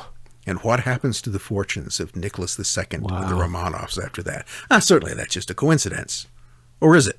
Yeah. I mean, if I was Nicholas, I might begin to feel a little, if you look at how things turned out, segue 2 years ahead when you're standing in front of a Cheka firing squad that just announced they're going to kill you, and you might at that term say, maybe I should have, maybe Papus was right. Well, he was, because what he predicted is coming true. That's the whole thing about that. All of this, I vacillate every time we talk about something like, this is bull. And then it's like, well, I don't know. I mean, you've said it a few times, but it's like, essentially, believe or don't, I forget exactly what you say, but like, it's all happening at once. It's all possible. These guys could be. Well, you don't have to belabor it any more than that. Papus predicted that something would happen in a vague way, you could argue, and it happened. Yeah. So his prediction came true. Not immediately, but once he was out of the picture, the spirit of Alexander III did.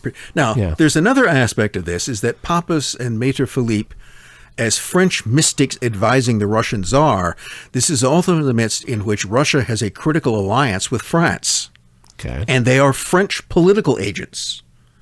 Both of them are in communication with the French foreign ministry and with the French banking industry, because that's where you want to understand the relationship between France and Russia, despite their political difference. Why is an absolute monarchy allied to a republic?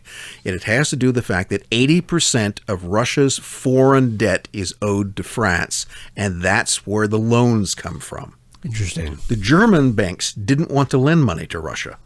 Why? The French banks would, because it would be building up Russia. Oh, fair enough. Okay, Germany does not want to build up So France is okay because they don't the like eastern realm that they intend to conquer and exploit. Right.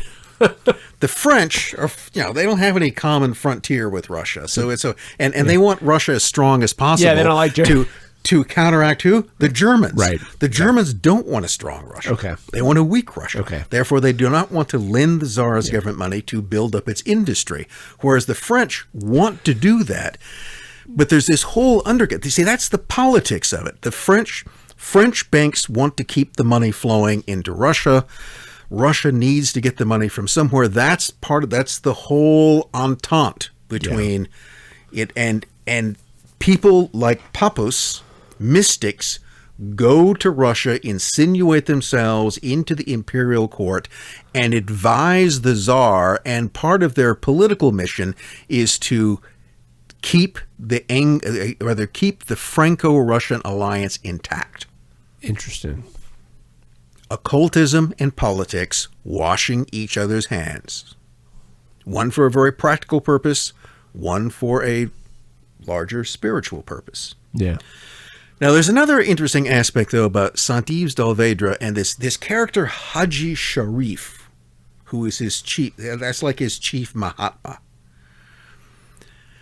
There's an interesting picture. There's another guy running around in the same period, 1880s, 1890s, and he's from either Persia or Afghanistan, Jamal al-Din al-Afghani. Jamal al-Din the Afghani. Mm-hmm. He's probably Persian. He's actually probably from Shiite Persia. But he claims to be from Afghanistan because he is the proponent of, Jamal al-Din al-Afghani is the father of what we now call militant Islam, Islamic revivalism, Really? Salafism. The idea is that Islam must join together, throw off the influence of the West and the corrupt Western-supported leaders, and must re-achieve, must revitalize itself. Islamic revitalization. Yeah. ISIS and Al-Qaeda are the children of al-Afghani. He's a Shiite? Yeah, that's why he couldn't be a Shiite, because that would alienate Orthodox Muslims. Okay. So just to keep things very simple, Shiism is a minority, is by Orthodox Muslims considered to be, semi-heretical or in error. Right. Yeah. Okay. And therefore it would be like trying to influence Catholics being born a Protestant. Right. Yeah. So he may or may not have actually been Afghan, but he traveled throughout British India and the Middle East. He became a Freemason. Huh. Okay. He attended a lodge in Constantinople. Okay. He visited Paris. And in fact, he's in Paris at exactly the same time that Dalvedra says he was visited by Haji Sharif. Okay. Now, what makes this interesting is that there is a photograph of al-Afghani, wearing a fez, by the way, and he is posing, supposedly, in imitation of being Haji Sharif. And this is what I think Haji Sharif is al-Afghani. Interesting. And so they could speak a certain, because al-Afghani is initiated into Freemasonry in the East. Dalvedra is a Freemason. They speak this kind of common occult esoteric language. It's also unclear who it is that al-Afghani is ever actually. There are theories that one, in India, he was recruited as a British agent. Okay. There are also beliefs that he was recruited as a Russian agent. He also is initiated into Freemasonic lodges in Egypt and to Italian Grand Orient, that is French-style lodges in the Balkans. Al-Afghani is a very mysterious figure. He's also involved in political assassinations. Yeah. So one of his followers he eventually will be executed by the Persian government for his involvement in the assassination of the Shah. Okay. Muzaffar ad-Din. So you do have the involvement of mystics, Masonic initiates traveling from the East, involved in political conspiracies. And so I can never prove it, you never can, but my strong suspicion is that Dalvedra's Haji Sharif is Jamal al-Din al-Afghani. And one of the things that this tantalizingly puts together is that there is, within the more esoteric and politicized branches of European and Near Eastern Freemasonry, people move back and forth in this. There's a whole current of communication and influence that otherwise it's not part of the normal political process. Mm-hmm. Because it's not based in political parties and it's not based in ideologies. It's based upon mutual allegiance to occult organizations and beliefs.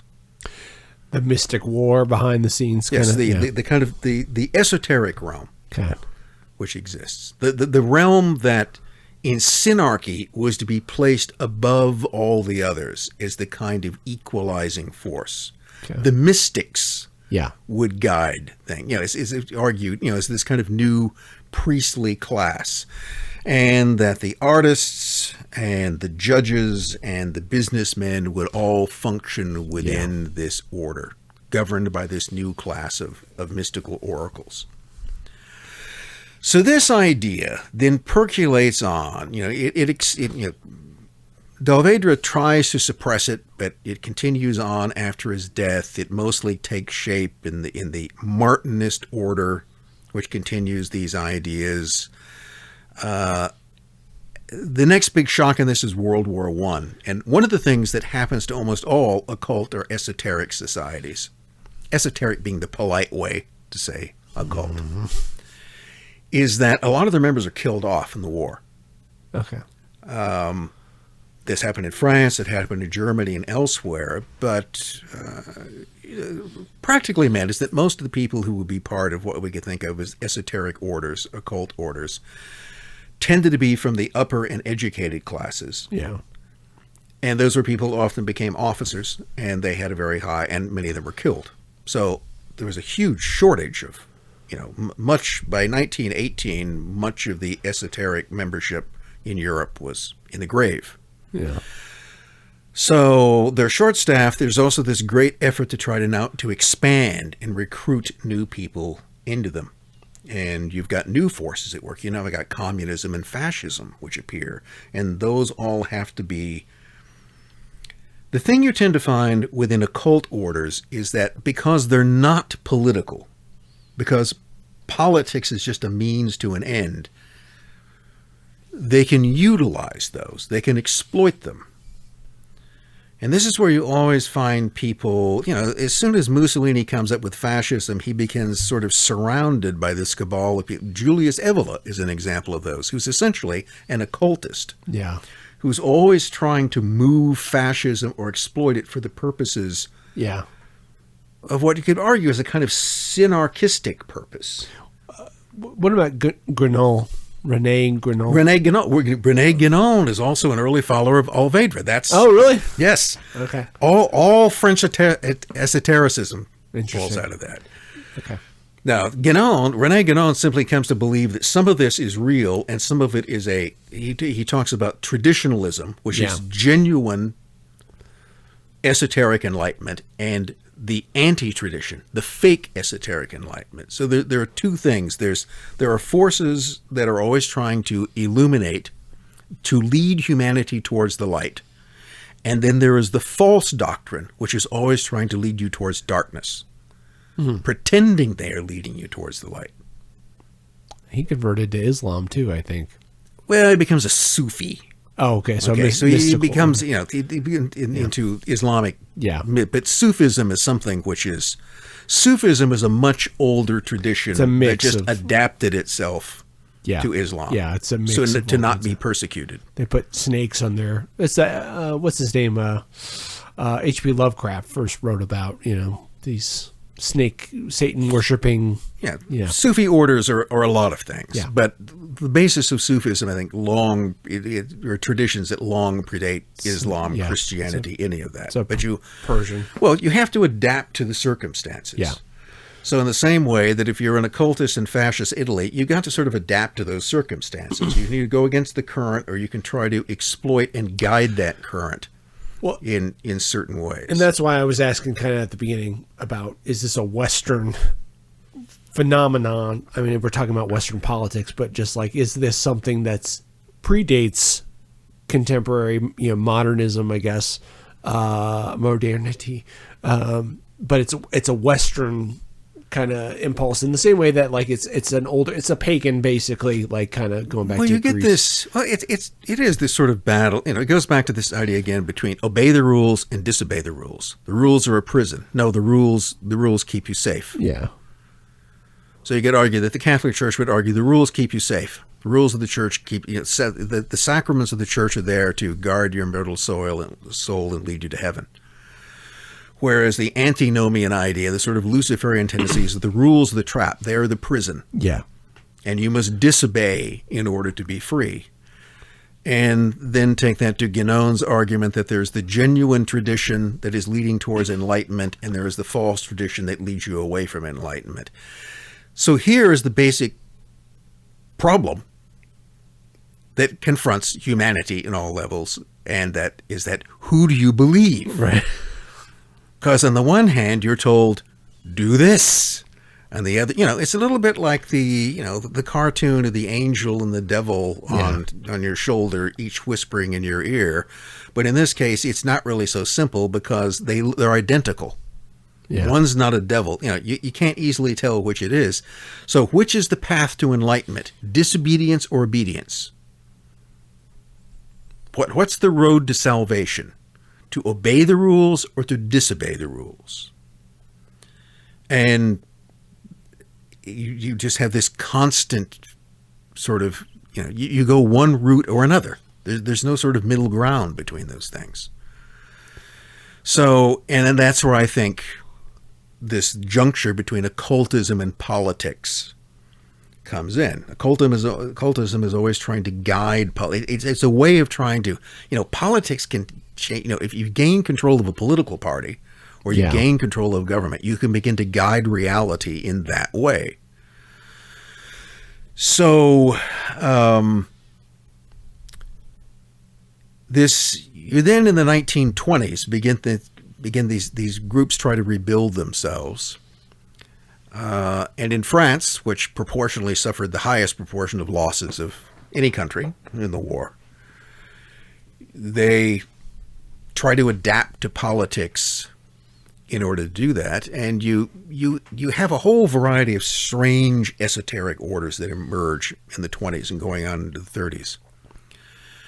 You have a thing like the Polar Brotherhood, the Fraternité Polaire, Les Polaires. Okay. And this, again, is another sort of offshoot. Almost everybody in this came out of the kind of Martinist route. And one of the things that they're guided by is by a kind of Ouija board. Okay, it's a thing they call the Oracle. But the description of it is that it seems to work pretty much like a kind of fancy Ouija board. Okay. And, there are readings, and they go into seances, and they make it spell things out. And they think this is where they're taking their orders from.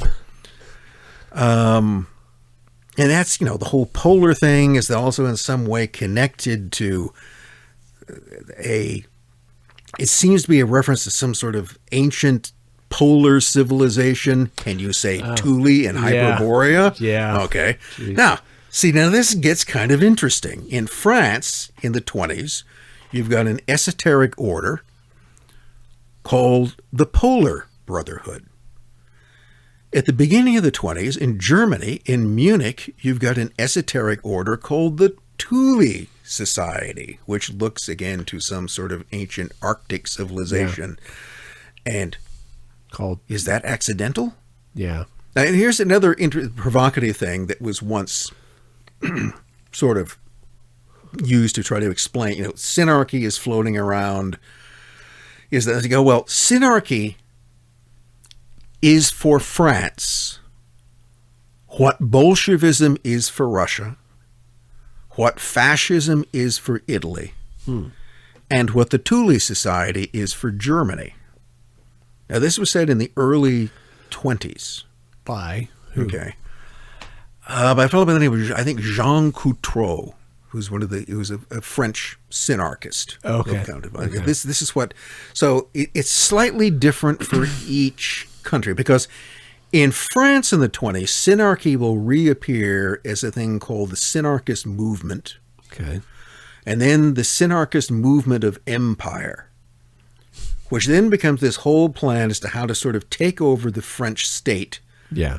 And guide it under synarchist principles, which are neither right nor left. Yeah. And which can embrace all of these different. But I thought that was this interesting idea, is that synarchy is for France, what fascism is for Italy, what Bolshevism is for Russia. And the interesting thing, they don't say Nazism because it hadn't become, they say the two, which on the other hand, since the German Workers' Party, which becomes the National Socialist German Workers' Party, is a wholly owned subsidiary of the Thule Society. They're talking about the same thing. Mm-hmm. Can you back up and tell me about how, aside from it being a hierarchical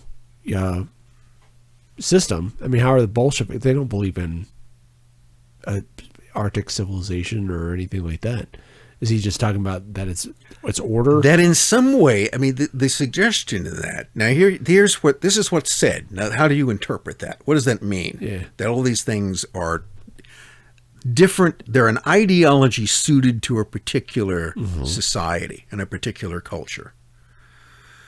So, and I think that maybe, fascism is in many, genuine Italian fascism is very Italian. Even when Hitler tries to imitate it, Nazism is not the same as fascism. Yeah. It takes on, there is a particular German characteristic and flavor to National Socialism, which ain't fascism. Right.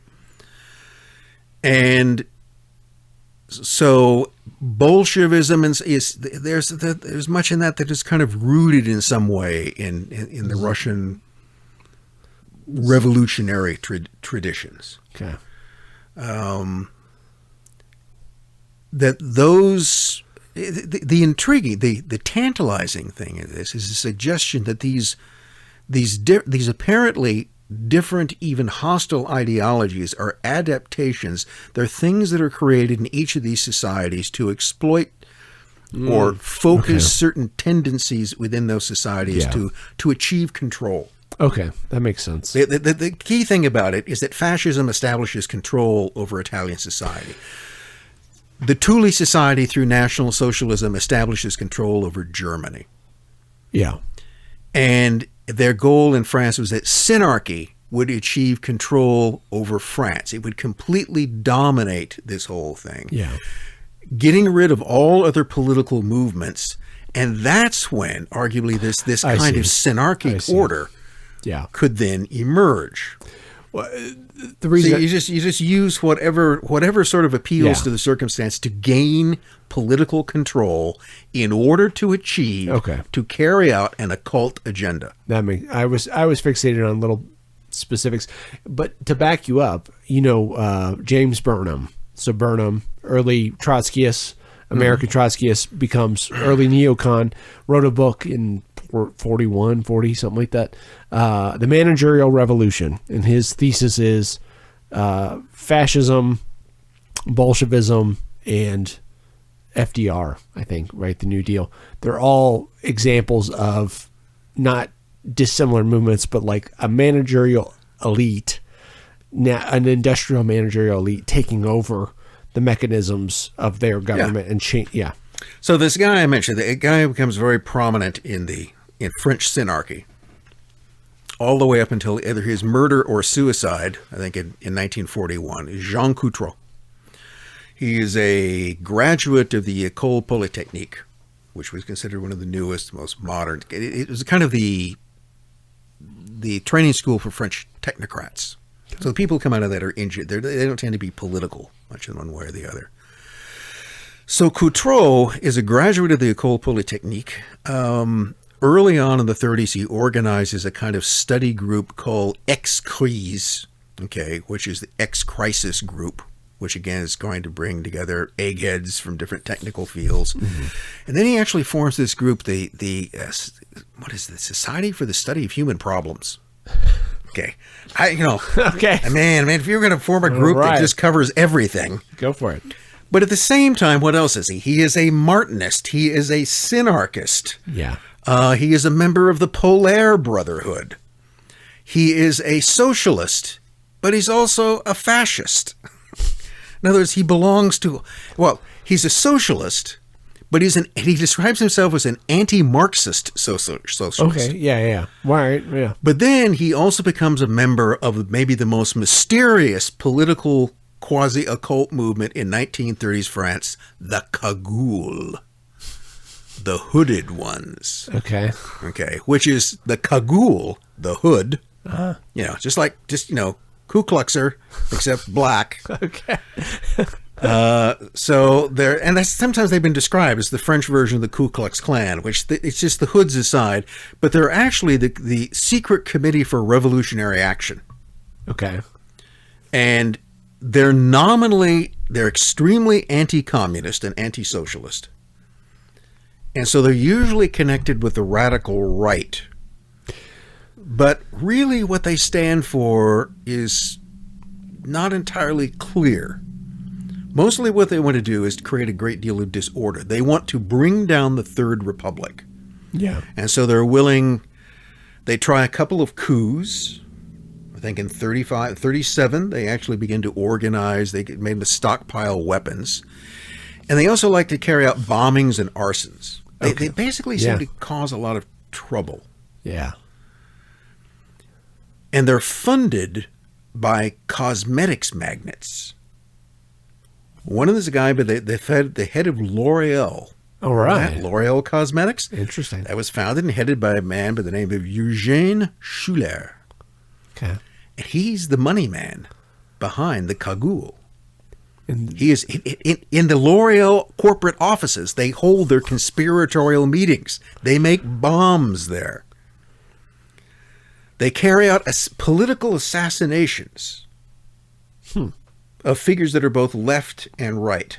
So to me, it's not clear what the Cagoule, other than a kind of off-the-shelf political terrorist organization. Yeah, that's...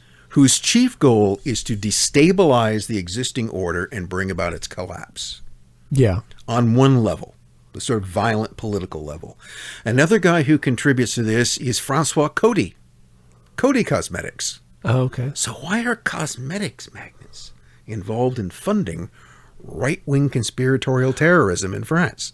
Well, is it right-wing, though? I mean... Well, is it? Yes, that's the interesting question. Because my first assumption would be like, oh, they're industrialists. They want to have some kind of... I think what the Cagoule's job was to create a kind of visibly conspiratorial organization. Their job is to bring down the Third Republic, to collapse and destroy the existing political order. Mm-hmm. By the way, in the background of this, I was mentioning that one of the big scandals you have in the early 30s is the Stavisky affair.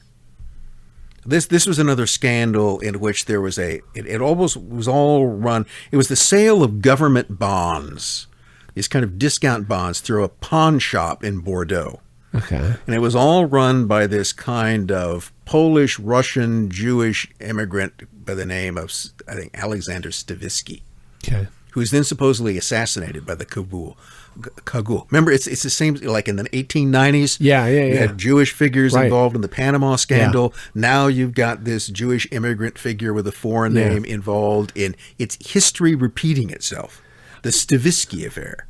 I mean, when you mentioned that earlier, and we talked about Toynbee right before we started, and that's one of the first kind of cyclical, rise and fall of empires. I mean, does this strike you as this is just the ebb and flow of human life and it's the generational theory stuff, or is this an occult like? Does it just happen or is it made to happen? Yeah. Well, you never know. Yeah. But all things are possible. There were forces, and this is what Synarchy, the whole underground, seems to be the kind of centerpiece of an effort to destabilize and destroy the French Third Republic. Sure. The Cagoule is an aspect of that.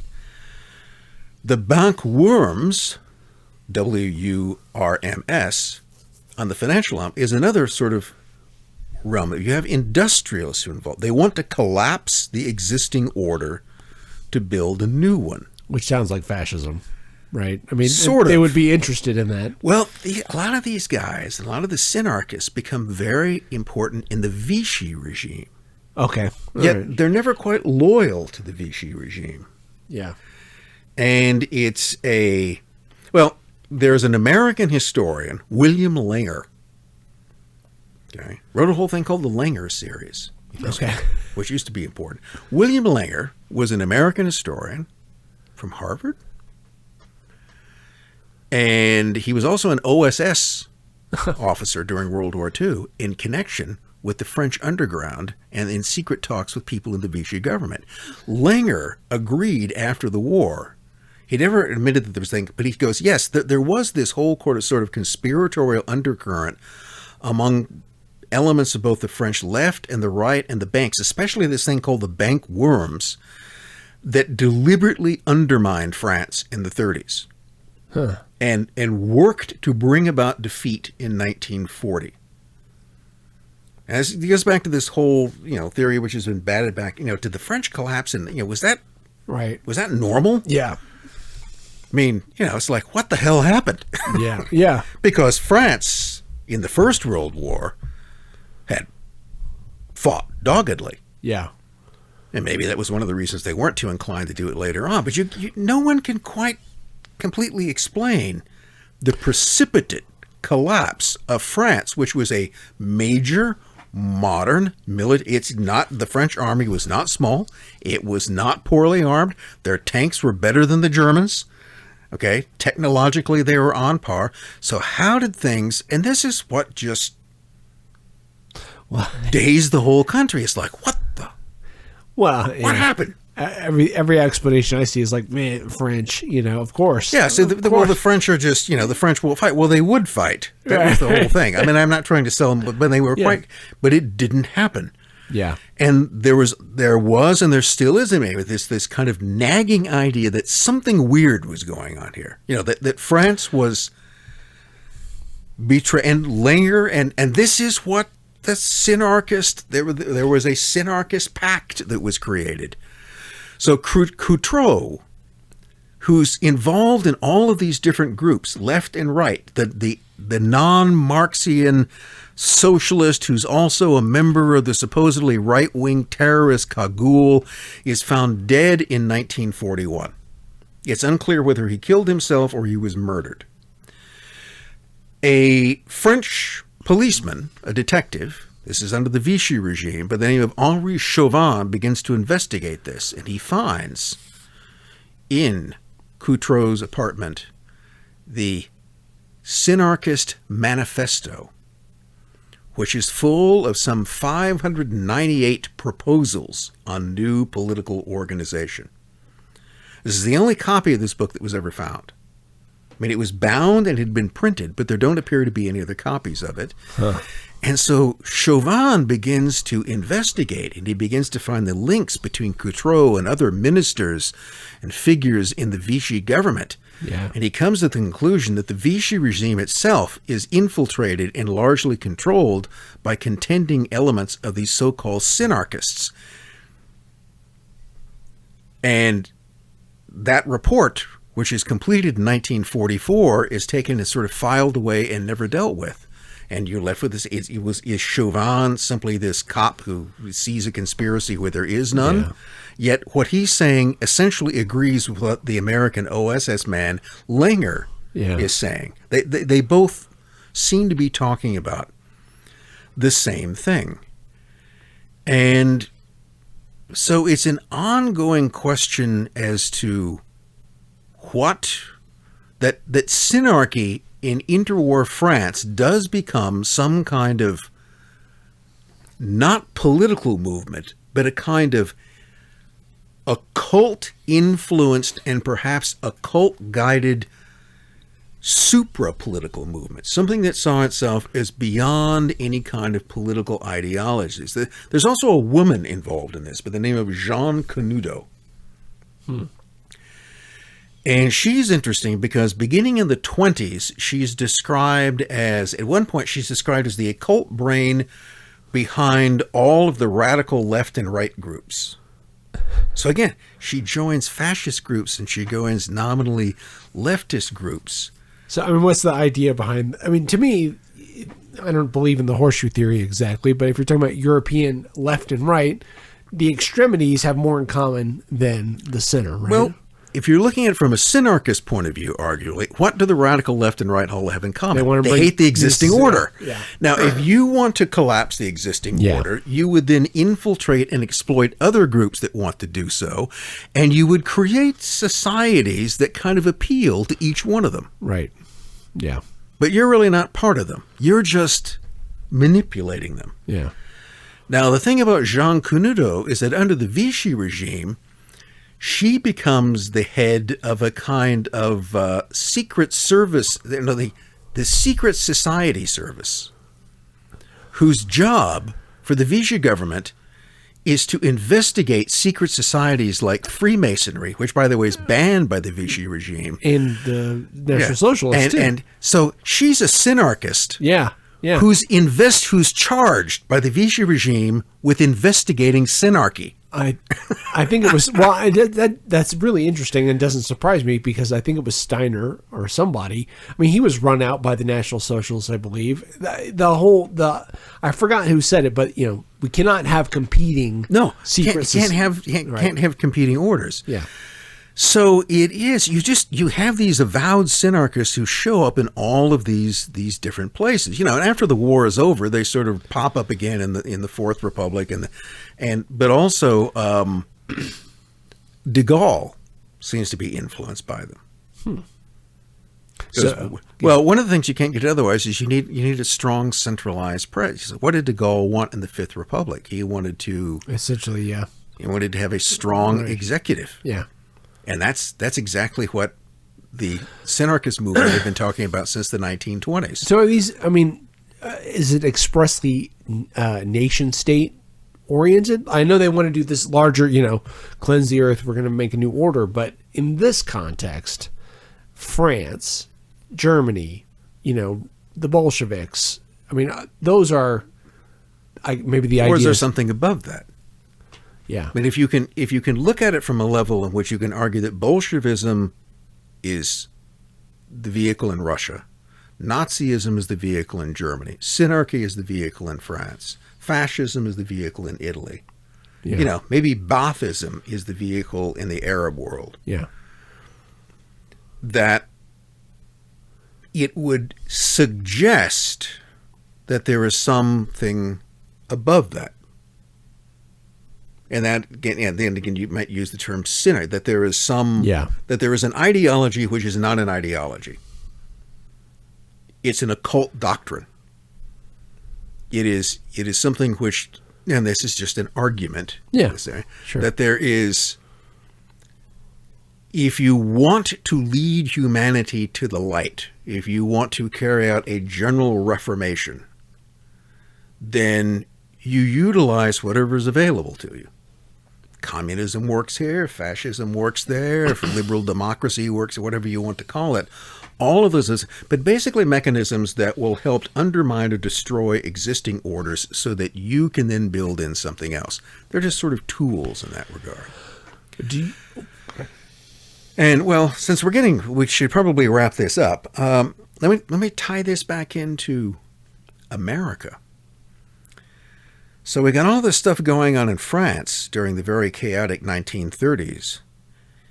And then in 1933 and 1934 in the U.S., you have the so-called business plot, which occurs. Mm-hmm. Now, this involves a retired Marine general, Smedley Butler, twice decorated with the Congressional Medal of Honor, a man who had served the American Empire very loyally, but who had then gone through a kind of, political epiphany in a way, and had decided that he had become a gangster for capitalism, and that his involvement in military interventions in Haiti and Central America had simply been to make money for forces on Wall Street.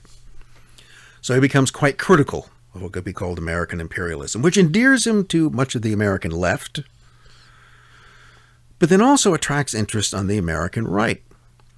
So not long after FDR has become president, and there's has instituted the National Recovery Act, the NRA, which will eventually be overturned as unconstitutional, that Butler is approached by a guy by the name of Gerald McGuire. He's a stockbroker, basically. He works for a guy named Grayson M.P. Murphy, who's a much bigger figure on Wall Street. And Grayson M.P. Murphy is friends of a lot of people like William Donovan, later head of the OSS. Okay. And Grayson M.P. Murphy also is essentially a cutout for J.P. Morgan and Company. So McGuire, who works for Murphy, who works for Morgan, McGuire comes to Butler and he goes, look, we don't think things are going that well in the country. We think we need some kind of new order here. The present political order won't do it. We want to essentially create a kind of military dictatorship. So we want General Johnson, who is currently Roosevelt's head of the NRA, and we want to establish him as a kind of American shogun. We don't want to overthrow FDR. We just want to establish a kind of strong military. See, there's certain things the president can't do because constitutionally he's limited as president. So this is why we need a general above him. And this will institute the order we need. And we think we can get all the money we need from business circles, and we'll organize. And we need you to support this because you're popular. Yeah. We want to organize an army of veterans, of World War veterans. Because we saw what happened in the bonus march. Remember when those thousands of angry, disgruntled... Well, let's take that force. Let's take all those disgruntled veterans and organize them behind General Hugh Johnson and bring him in and establish him as a kind of quasi-dictator under which the president and Congress and Supreme Court will, an extra constitutional authority. And Butler is kind of alarmed by this, but he plays along with it. And is eventually introduced to McGuire, who again tells him, we can get $500 million and $1930 put behind it, and we have contacts overseas.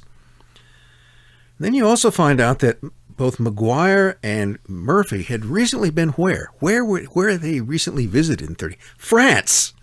Who had they met in France? Who had they conferred with? Eugene Schuller, head of L'Oreal Cosmetics and the guy who's funding the cagoule in France. So you got these two American conspirators go to France and meet with the man in France who is funding the cagoule. Now, what exactly does that mean? I'm not entirely sure, but what it suggests is there's some communication between the two of them. Mm-hmm. So the argument could be made. Now, what eventually comes out of this is that Butler plays along with it, but then he goes to the newspapers and he tells his story because he thinks this is all an effort to create some kind of a coup d'etat and undermine American democracy. It leads to inquiries in Congress. Congressional investigation concludes that there does indeed seem to have been an attempt to create a fascist-style organization in the U.S. with the intention of subverting democratic government, but we're not going to look at it any further. Mm-hmm. And we're not going to subpoena any of the bankers or other industrialists who were named as being a part of this. No, we're never going to talk to them. The New York Times will say this is just kind of a hoax, and, after all, General Butler, who's all of 53, is obviously senile. So it is swept under the rug. Yeah, you don't hear about, nobody later wants to talk about it. Yeah. And it's, and you don't have to be, it was covered up. Well, the newspaper of records, no one in Congress, not even Roosevelt. There's a whole plot apparently to subvert his presidency. You'd think he'd say something about it. In grad school, I brought it up to a professor or other students and nobody knew what I was talking about. No. Quite successfully, that has been largely erased from America. And Butler's an interesting character because he was on the front line of American outward imperialism, and so that was part of his turn on this is they sort of asked. Maybe he's a little loony in some ways, but what he was, it was substantiated that yes, he did meet with McGuire, and MacArthur's implicated in all this too, right? Or maybe it wasn't MacArthur, it was some prominent World War II general. Oh. LeMay? No. I can't remember. I don't think so. Well, the question when it comes down to it is this the whole, whatever was working as Synarchy, was this to be the American version of it? And eventually, in the U.S., you'd have to come up with something that's not fascism, not communism, not necessarily synarchism in the French sense of it, but something else that might work. Is there some kind of internationally coordinated effort to subvert existing regimes, replace them with some kind of new technocratic order, which ultimately may be, at its heart, a kind of new occult order? Do you want to write a book? Because that would be a really, that would be an interesting idea. But anyway, hopefully what we've seen in this somewhat rambling discussion, which goes from place to place, but notice how these things connect with each other. And they're all but small examples of occult politics.